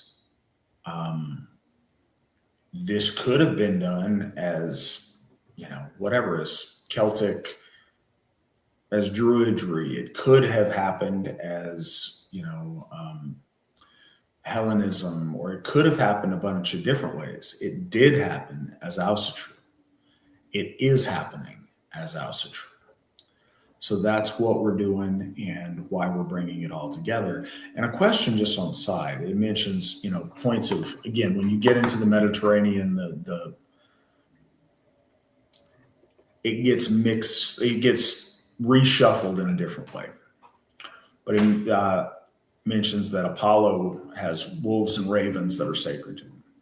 The question that a lot of the art around the gods reflects the people and the environment they're in. If our people forgot and we had lost our sacred lore and we found, what would the Afrikaners, what animal is sacred to Odin in South Africa? What would that look like? And it's rhetorical. I can't tell you, but it would be really interesting if it was the zebra and the hyena or whatever. But when we go different places, a lot of those associations depend on where our people land and where our people colonize, where our people conquer, where our people are at.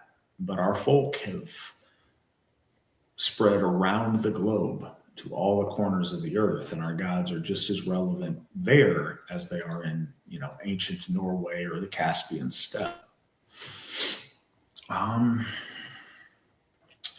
Svan, let's talk about Heimdall. Okay, of Heimdall. Heimdall is the name of one. He is called the White God. He is great and holy. 9 maidens, all sisters, bore him for a son. He is called Hallinskidi and Gullintani. His teeth were of gold, and his horse is called Gulltopper or Golden Top. He dwells in the place called Himmenbjörg or Heavenly Mountains, but in this case, I think specifically it's the castle on top of the mountain. Hard by Bifrost, he is the warder of the gods and sits there by heaven's end to guard the bridge from the hill giants. He needs less sleep than a bird. He sees equally well at night as in day, 100 leagues from him, and hears now grass grow on the earth or wool upon the sheep, and everything that has a louder sound. He has the trumpet, which is called Gjallarhorn, and its blast is heard throughout all the worlds. Heimdallr's sword is called Heed. It is said further, Himmenbjörg is called where Heimdall, they say, has his housing. There, the god's sentinel drinks in his snug hall, gladly good mead. And furthermore, he himself says in Heimdallr Galdr, I am of 9, mothers the offspring, of sisters 9, I am the son. So, couple things. One, it really, that when we talk about cosmology and the way that people kind of portray cosmology versus how ancestral, the idea of the heavenly world being on top of mountains, and that at the edge of the mountains there is this snug keep. A björg is kind of like a keep, almost a castle. And there he keeps vigilance. It's the watchtower on the top of the hill. I think it's extremely beautiful and poetic. Our ancestors believing that the gods were center and above in this mountainous place where Idavall is and Yggdrasil is, and that the way to attain access to this place is not easy. It's not given to everyone. It's limited. It's the shimmering bridge that doesn't just stay open for everyone. But on top of this, it also shows a couple of other things. We were talking about gold before, an emanation. When we obviously the gold top horse, that the vehicle, every time you see a horse, that's the vehicle, which means that the god has maneuverability within the world, the ability to travel. And again, it's kind of symbolic in the idea. So Lord Heimdall is, I don't think, simply designated to one place. And so he couldn't have come down and met great-grandfather and great-grandmother. And that's really Lord Odin. I've seen people try to make that stretch. I think that whenever we do see horses, those are vehicles. But the other thing is the gold teeth, the emanation of power from the mouth, I think is another interesting point. Also, the white god or the white house, and he specifically comes down and shapes the folk through generational, if they accept him, which they do, then he generationally improves them. So he takes on a kind of Promethean sense, where the runes are taught to the folk through Heimdall. And there is also another interesting aspect is the being born of the waves. So oftentimes in amongst some of the Gothar, we talk about the light, the gold, the emanation of Lord Heimdall. The flame upon the waves is the point that's kind of brought about. And we see this actually in other Aryan branches, the idea of a flame born or brought about upon waves. But what it does do is it shows two things. One, that Heimdallr's origin being that of the middle world, and also from the outer to the inner, coming from the outer edges of the nine waves of the watery realm and coming to the center and upward and being the focal point of entry into the heavenly realm. I think it's beautiful and poetic in the way that the stories show movement without outright saying it. But as he does, he is able to hear and see, which connects him in a kind of 1 foot in the divine and 1 foot in the material.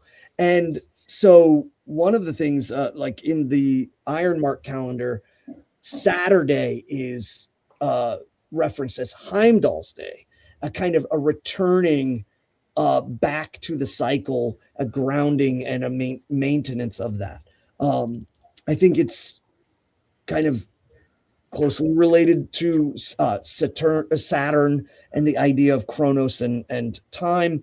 But, we see Heimdall as, when we do bloat and we light the flame, the first of the gods to witness anything we do is the watchman, and the gifts that he gave us, giving us fire and giving us the knowledge to better ourselves in every generation.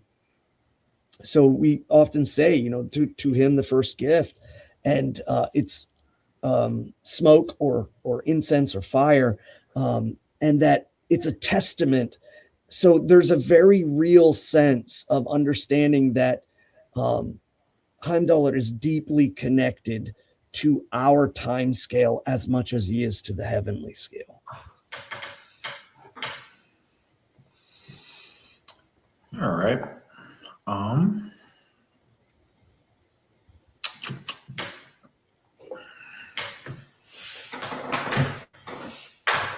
Yeah, let's keep moving a little bit. Sorry, I'm just thinking of stuff coming up. Something that's, because we talked about overlap between Roman deities.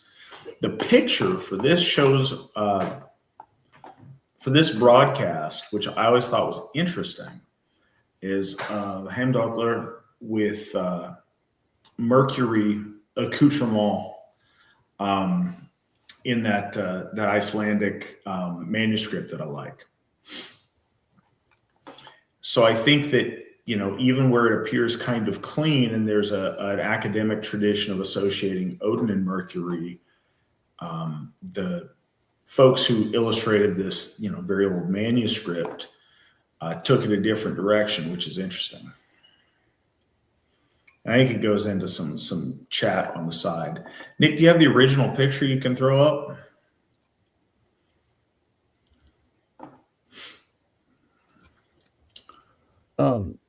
I think on a good side, it shows the interconnectivity of the Aryan gods, despite different cultures. I think there he is. Good. Wings on his shoes, wings on his hat, the Caduceus staff in his hand, but he's blowing the Gjallar horn. I've always found that interesting. I find the illustrations in this manuscript just fascinating in general. So there's that. Well, and I think too, it is the benchmark of Hellenic divinity in relation to the Western world.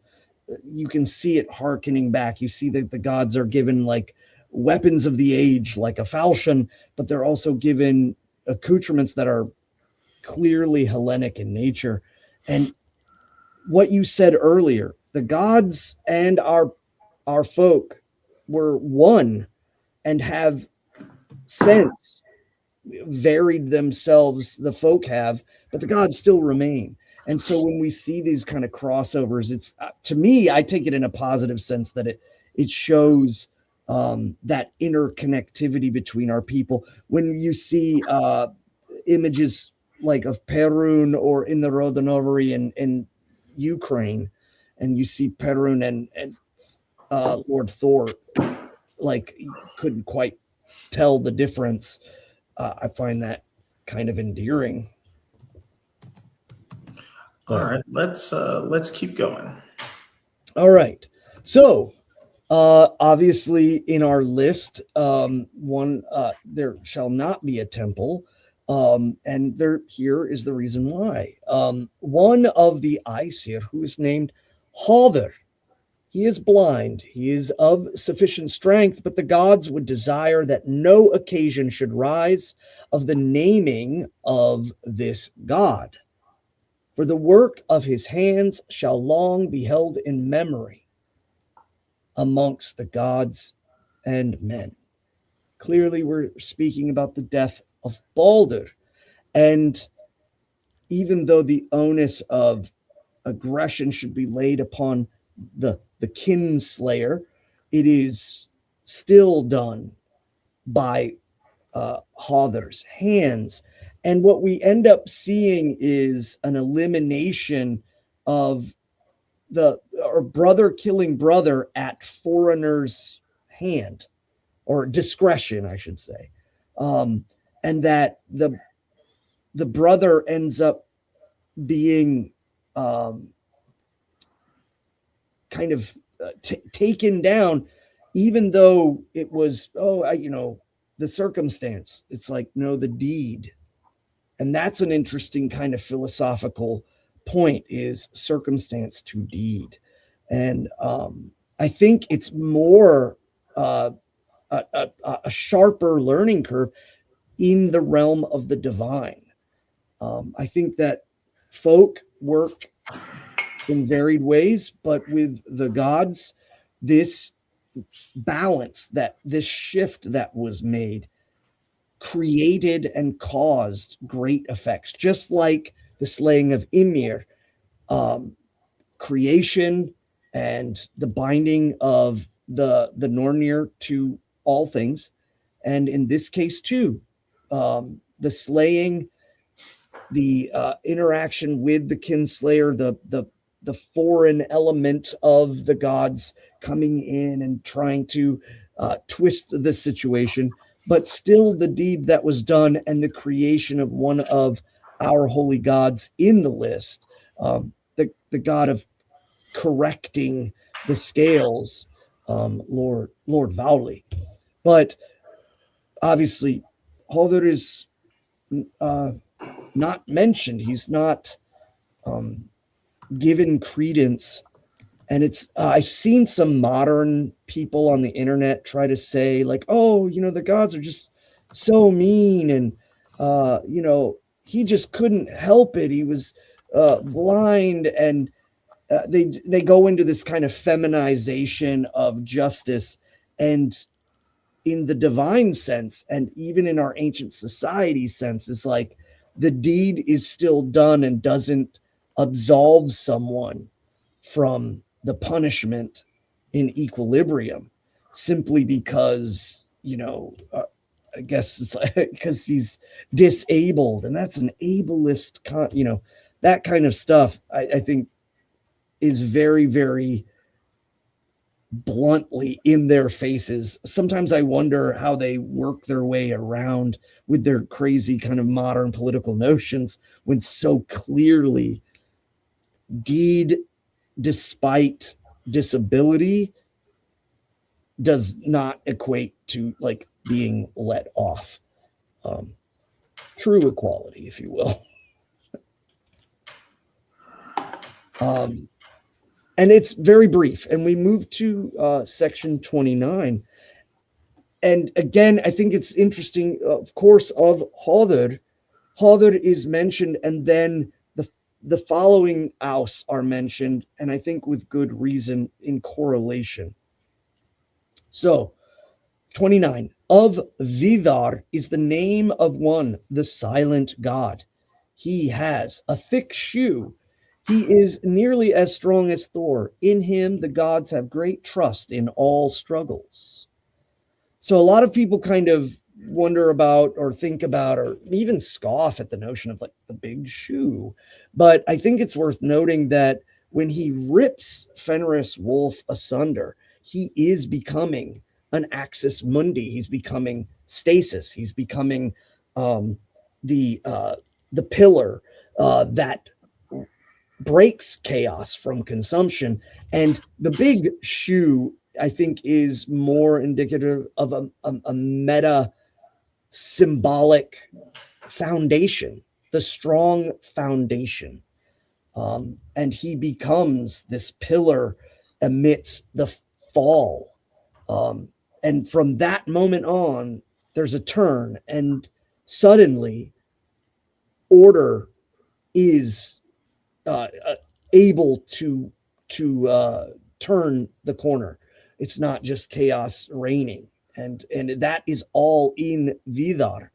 The silent, generally, that's the view, is that he says little and waits for his moment.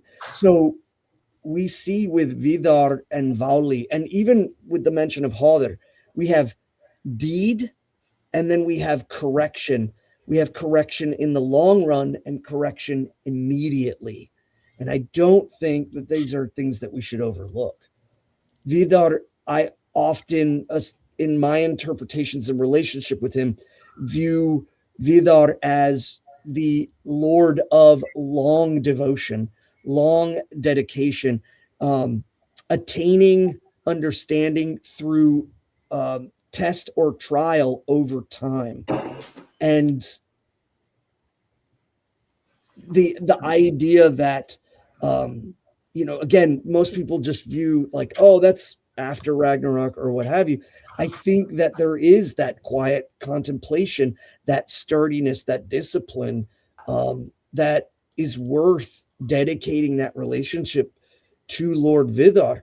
The silence, the sitting still, the thinking about, and observing, feeling everything about your life, observing everything about your life, and trying to implement right action over long periods of time. I think the mystery of Vidar is even more expansive despite the small amount that we get here. Yeah, I think that's something.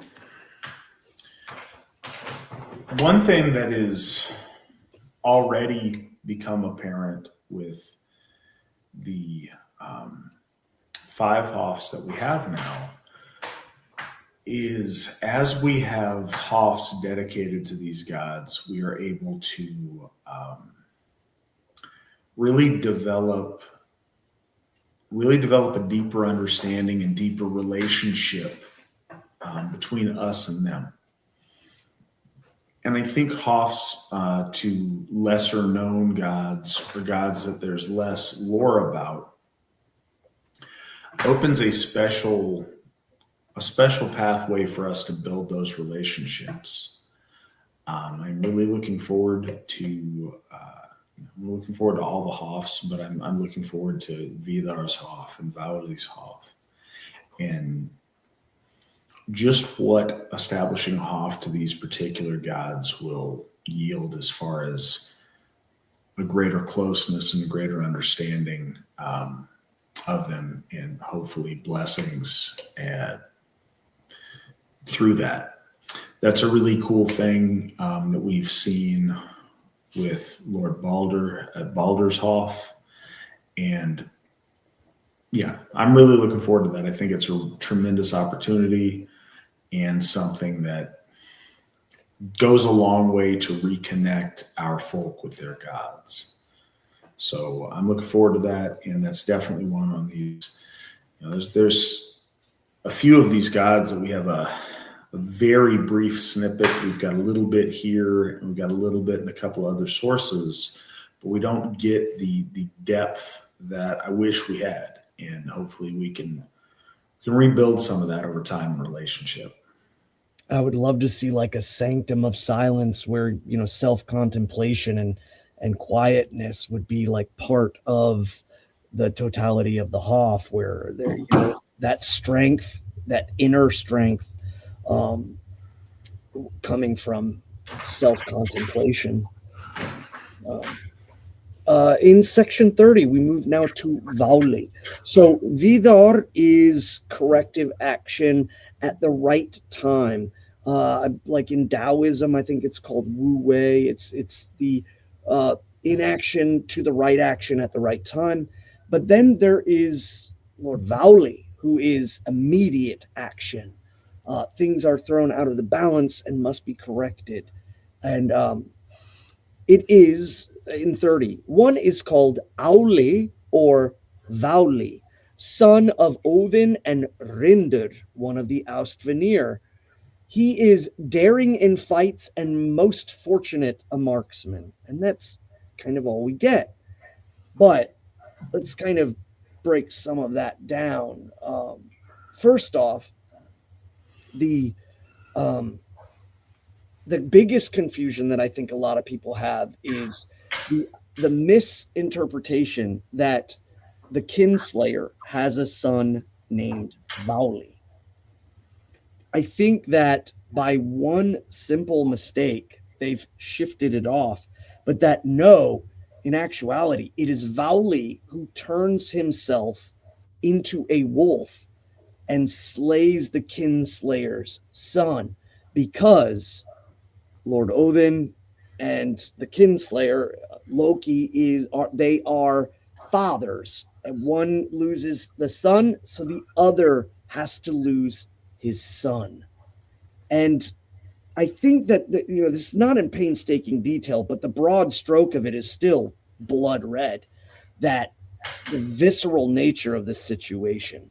A lot of people are like, oh, well, maybe, there's just double word usage. No, you can kind of see where grammatically it gets flipped. And if Vali is able as a marksman and he brings immediate divine retribution, not only against Hodr, but against the Kinslayer's own son, to bring things into balance in the form of a wolf. You see again this bestial nature, but it's honed, and it becomes kind of a concept that I would say is like where you are a wolf head for war, but not for peace, not for your family. You're not a wolf head, in your garage when your son's trying to learn how to tie his shoes. No, you're a wolf head in its proper time. And so I've often associated Lord Vali with the Ulfhidnar, with the wolf head, or with the warrior. And I think it is about timing. And a lot of people get that confused, or they have this glorification of the usage of violence and the rectification of injustices against, say, your people. And they get that all wrong. And Vali really does teach that it is the immediacy but proper alignment of time laid forth. And it's surgical, or it's overwhelming. And so I think the idea of the difference between the wolf and the bow. So for folks like it, or when we open a Hof to Lord Vali, these are things that I'm thinking about that I really want to try to incorporate, because I feel like there are mysteries there. But the other thing, the Austvenir Rinder. Rinder means the rind. And this is most likely referring to crust of ice, the rind of ice, since it's used in that context elsewhere. So we see this earth, born of the earth and born of the willful nature. So the willful nature combines with the totality of a fleeting element of the earth, the snow, the ice. So it refers to timing. It refers to like just the right placement of time. And I also find it kind of interesting. I'm not saying that these two have connection, but again, in a world of infinite Orlaw, coincidences, I wonder, are not really always a thing. And so in this case, vengeance, or the revengeance against Hother, comes from the goddess of the ice, or the Austvenir of ice and snow. So in essence, yeah, the saying, revenge is, best served cold. I find the that imagery of Vali is just so visceral and just cool. But he's born and matures to manhood and in one does the deed before he combs his hair or washes the afterbirth off of him, like dripping with gore. He is grown, goes out, exacts vengeance, literally ties Loki to the stone with Loki's son's own entrails.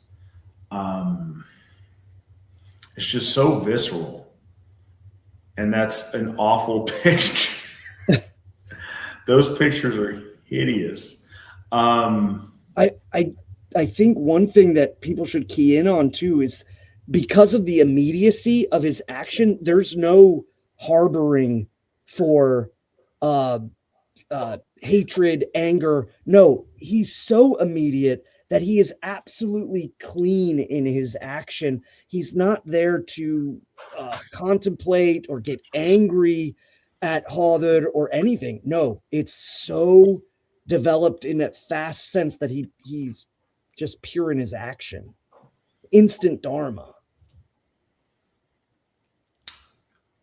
Yeah, there's such little about Vali, but I think what there is extremely powerful. Svan, let's do the next two tonight and Right. call it a night after the bit about Forseti. And this would complete the list of the Aus and the temples. 31 of Ullr. One is called Ullr, son of Sif, stepson of Thor. He is so excellent a bowman and so swift on snowshoes that none may contend with him. He is also fair of aspect and has accomplishments of a warrior. It is well to call on him in single combats. We've talked about this at Thorshof a lot in relation to Sif and the Siba, or the family, the idea of the farm, the household, but not only that, just the community, the idea of both farming and hunting correlating and into the way that they feed and substantiate the home or the group of homes, the village, the basic connectivity points that we have as folk, especially in elder times. I think, and that's kind of why leading to those processes, one of like hunting, farming, And then even with Thruther being prayed to for good brew, because the farming goes into preservation and even brewing of alcohol and things of like that, is that we clearly see this nexus of good rain and blessed bounty from Lord Thor, bringing about an interconnected sense of harvest from the fields, harvest from the forests, and utilizing and prolonging that harvest to benefit the strength of the family. So I think that a lot of people kind of toss and turn on this. But again, when we talk about this, is so specific about the son of Sif, stepson of Thor, that it throws a lot of people off the familiar nature of the gods. I think that perhaps it is more symbolic, but it is, again, still interesting. And of course, we see it being very materially based in this part of the poem, where they're speaking about gods as if they are just great warriors. And I think that has, unfortunately, it was showing that decline and separation even at that time. But amongst a lot of the folk, Lord Ullr is, of course, prayed to for the hunt, but also for self-protection and ultimately self-reliance. So you kind of see these rings of influence where folk build their relationships to the gods. And as it spreads out, clearly there's interlapping and overlapping of things, and that's okay. But we see it's oftentimes during housed bloat or the fall sacrifices or the fall rituals, and winter finding. Sometimes there is the celebration of the hunter, and moving forward into the winter with a focused sense, and it kind of mirrors Disting, where we see, the focusing forward in the summertide. Ullr is the lord of that attainment, that focus. I even talk a lot about how, being of the gods of natural law, one of the interesting things is he is the lord of death, but not by natural causes. He's the balance and the equilibrium in nature that we see when, you see the cute bunny and then the hawk comes. It's not personal. The hawk needs to eat. So there's these levels of death that we can observe in nature, and we see this in Ullr. I call him the shadow between the boughs, like the boughs of trees, and he is that mystery of attainment and being predator and prey, and as it says, to call upon him in single combats. I've always associated Ullr with self-defense and arming one's self against to not be prey, if you will.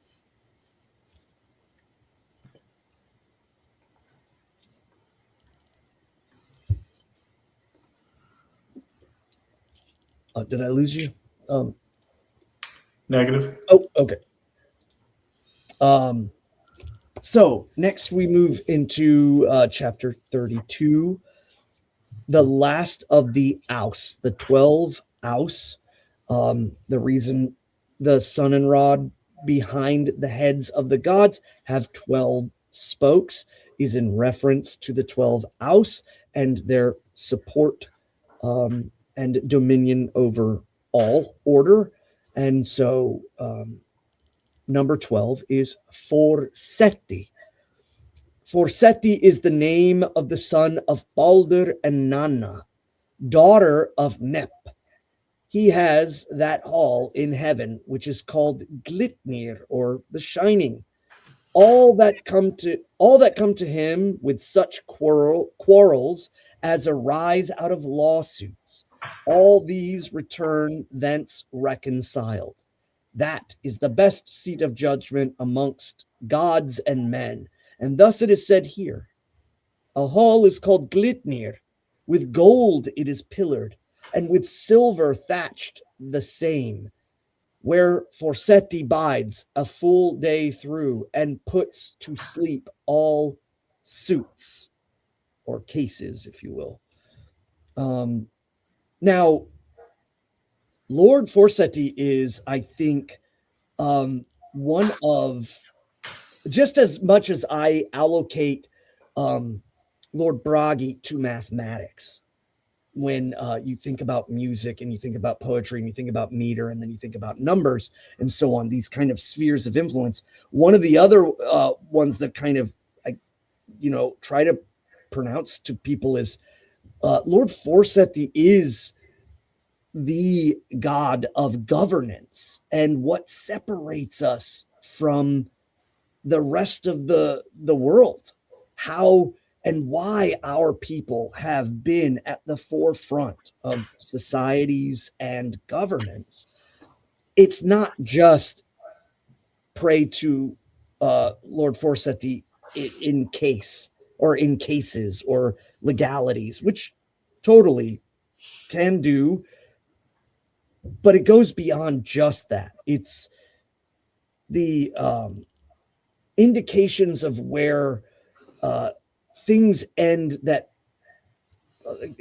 positive governance, negative governance, how we choose to lead ourselves, the way that we want to be governed, all of these indications and what drives us is his domain. I love the pictures that are kind of done of Lord Forseti, where he is carrying writs of law. Now, there's another interesting point. Out of the Nordic model, there is also a deep connection, which I think gives credence to the fact that the Norse model is just the best surviving, but is clearly throughout continental Europe, is that there is an island off the coast of Holland that is directly dedicated to Forseti, as they took great prominence in worshiping him there, especially in relation to how they would govern the land. They would go there to this neutral place and have to dish out what they needed to do for the betterment of their countrymen. And there is a whole story outside of the Nordic stories of the 12 council members of the tribes of the Frisians in Holland, going out. And there is a 13th man who is at the rudder, who shows up magically, and his rudder is an axe, and he comes ashore and he throws the axe, and where the axe hits, there is a spring, and there at that spring, he guides the 12 to correct law. And so the double-headed axe and the water or fountain spring are deeply connected. And I think the double-headed axe is also very poignant. Obviously, we know historically not a huge actual viable weapon utilized in war, but certainly seen in ceremonial context. And I think it's the blade that cuts either way is a just blade, a blade that does not favor one side or the other. So, that it's kind of the same as we use the money scales in modern day legal systems.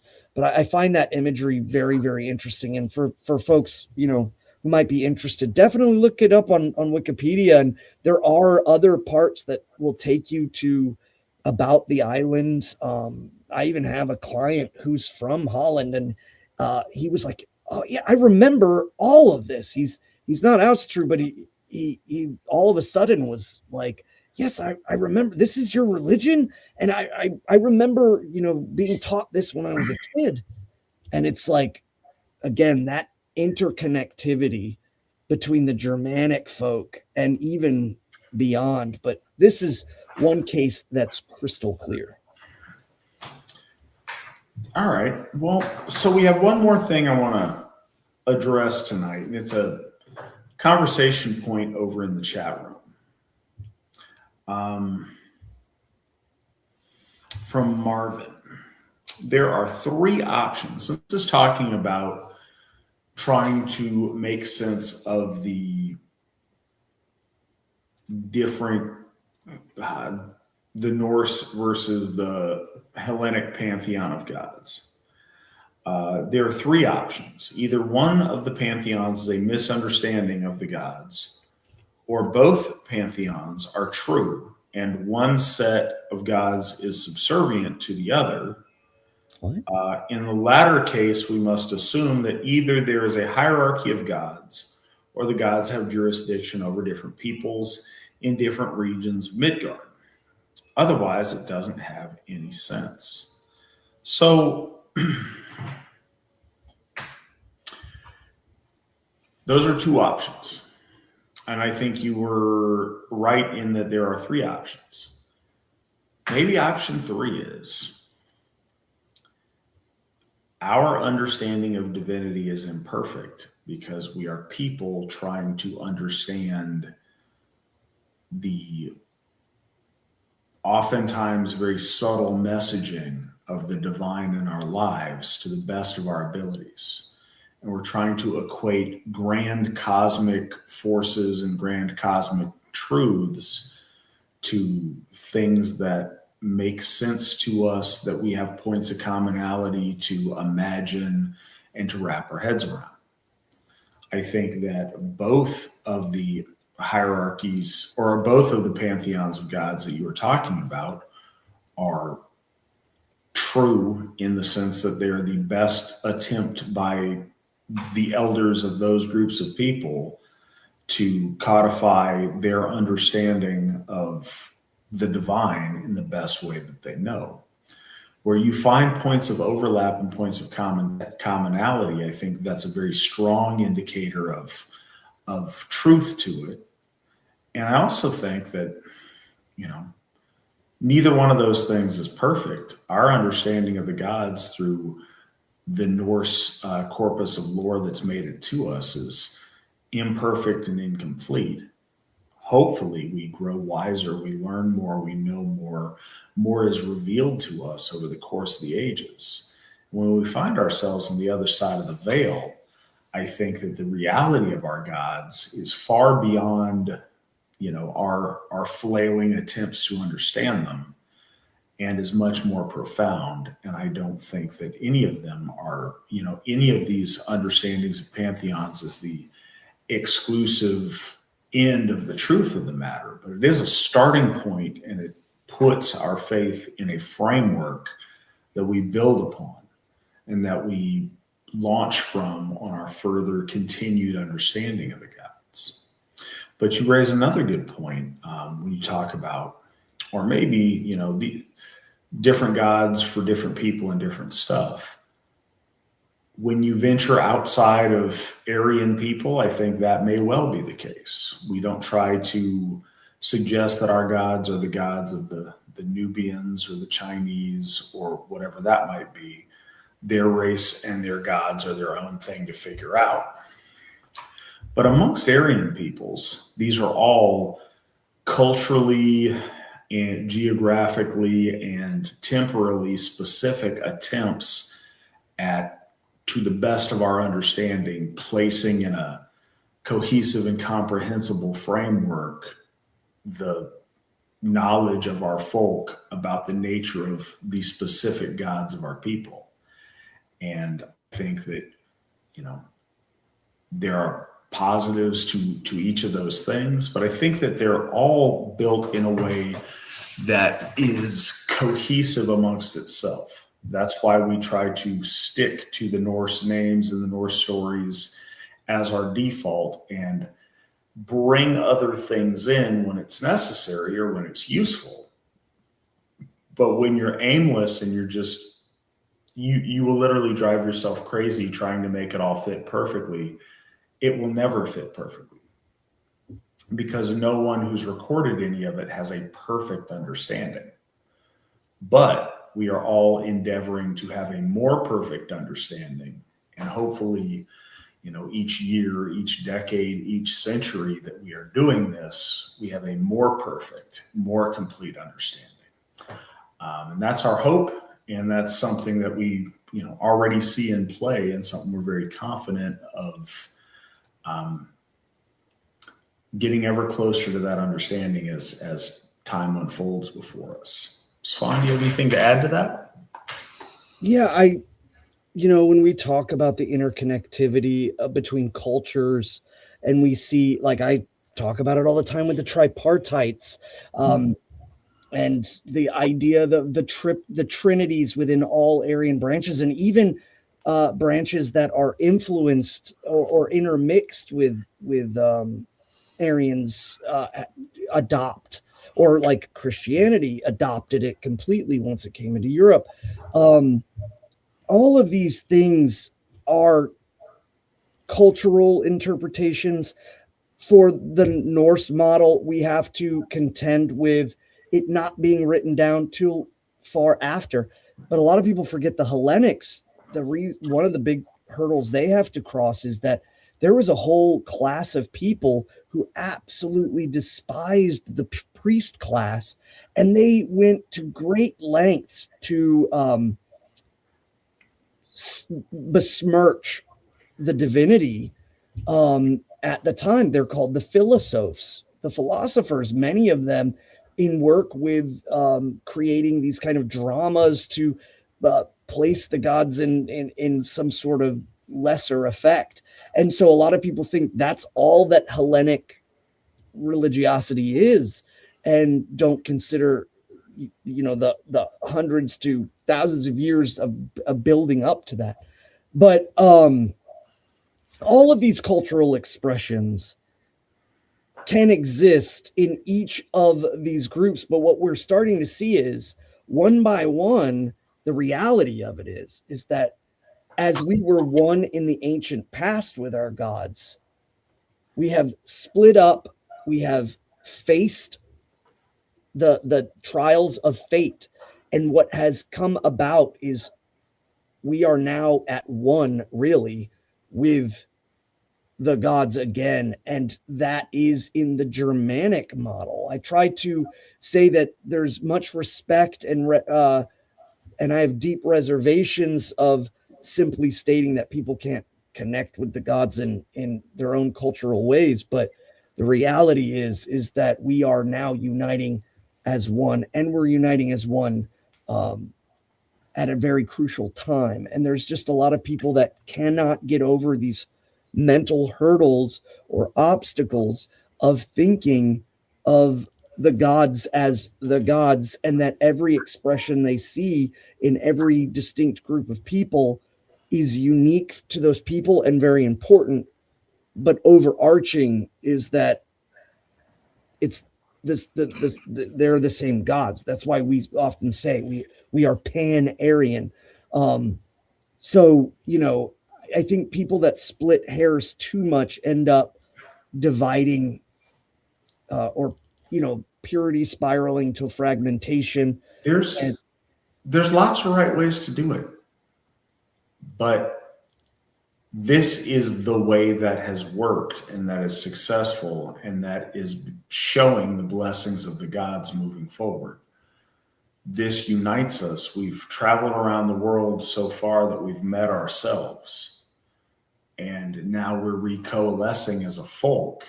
And it's important now more than ever to recognize our commonality as a folk and to stand united. There is a tendency amongst our people to fragment and balkanize into irrelevancy. We represent a very small percentage of white people are worshiping white people gods. We should all get on the team and do it the way that is successful, which is what we're doing. we would invite the rest of our folk, who are heterosexual white persons, to come home to the Asatru Folk Assembly to get on the team and let's move forward.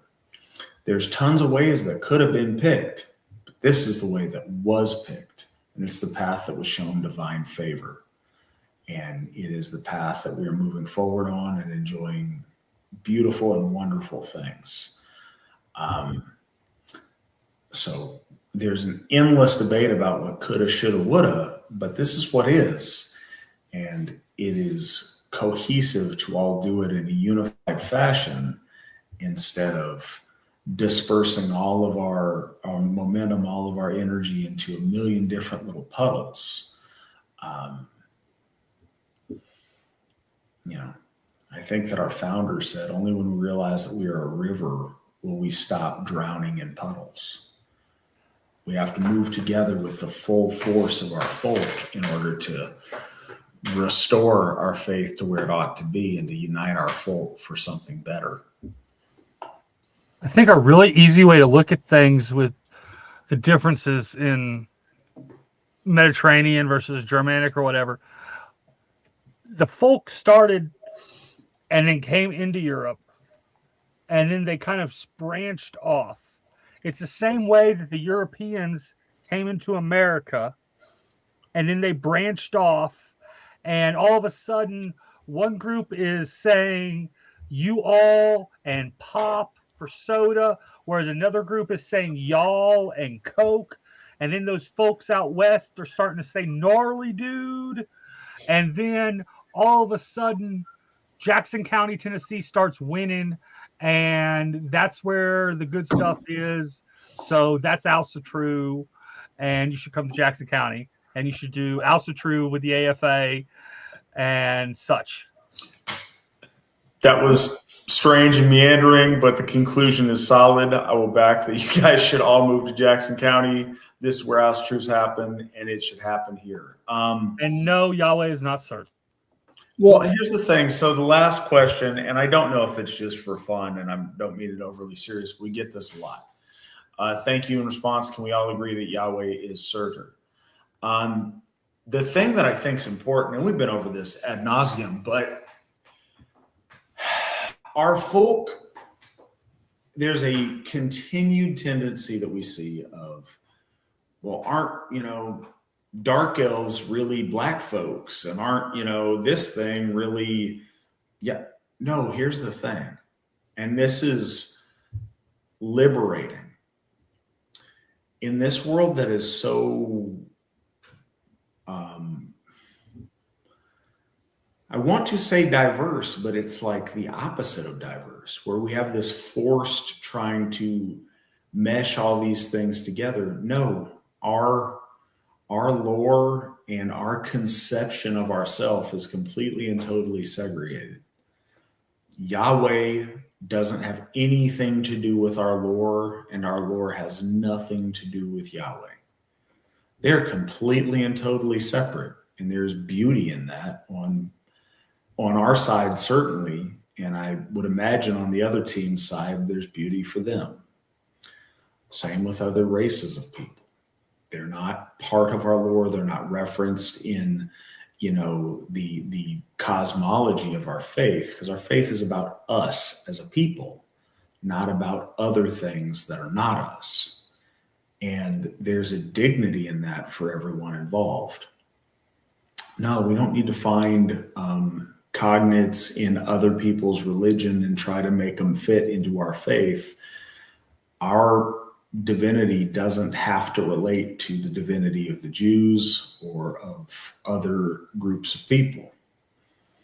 And that's an important thing to overcome. And there are a lot of people that still have not come to that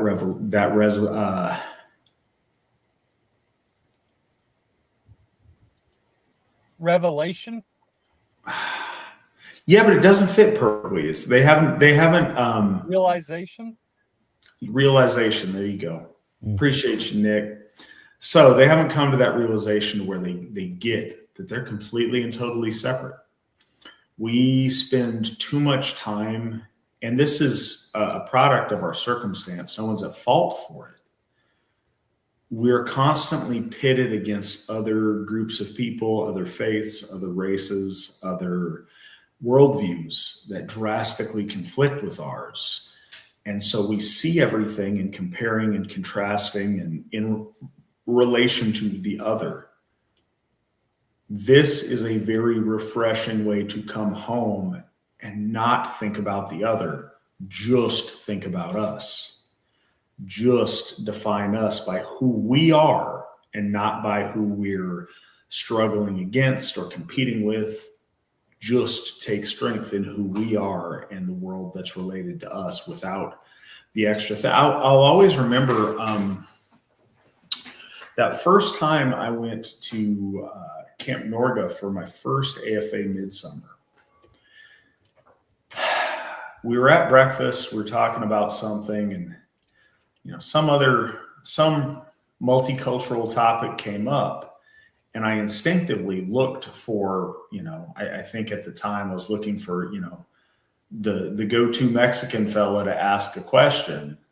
And it dawned on me like, no, I'm in this room and this camp with only my folk. Not only are they only my folk, but they're my folk who are practicing my faith. Being able to realize that you can be in this bubble of your people and your religion all together without quote unquote enrichment by diversity is a beautiful thing, to be enriched by the homogeneity of our people together. And I think that's really important. And it's a special gift when you can find that freedom in that. That's what we have for this evening. We're taking forever on getting through something that's not that long, but it's because we really like it. And I think it's really foundational to what we do. And we're kind of savoring it and answering questions. We had a great chat room tonight. We had great questions. Appreciate you guys all for being here. Svan, as always, thank you for joining us and reading us a story and presenting this for us. Nick, thank you for all that you do. Svan, I will talk to you in 2 weeks, and we will continue where we left off. Next week, we have a special treat. Folk builder Chris Savage is going to be on to talk about Prince Herman, his life, his times, and his significance. Chris's shows are always amazing history lessons that he is able to present to us, so I'm very excited for that personally, and I'm sure you guys will enjoy it too. Till then, I'll see y'all later. Hail the Aesir, hail the folk, hail the AFA. Remember, victory never sleeps. Bye, everyone.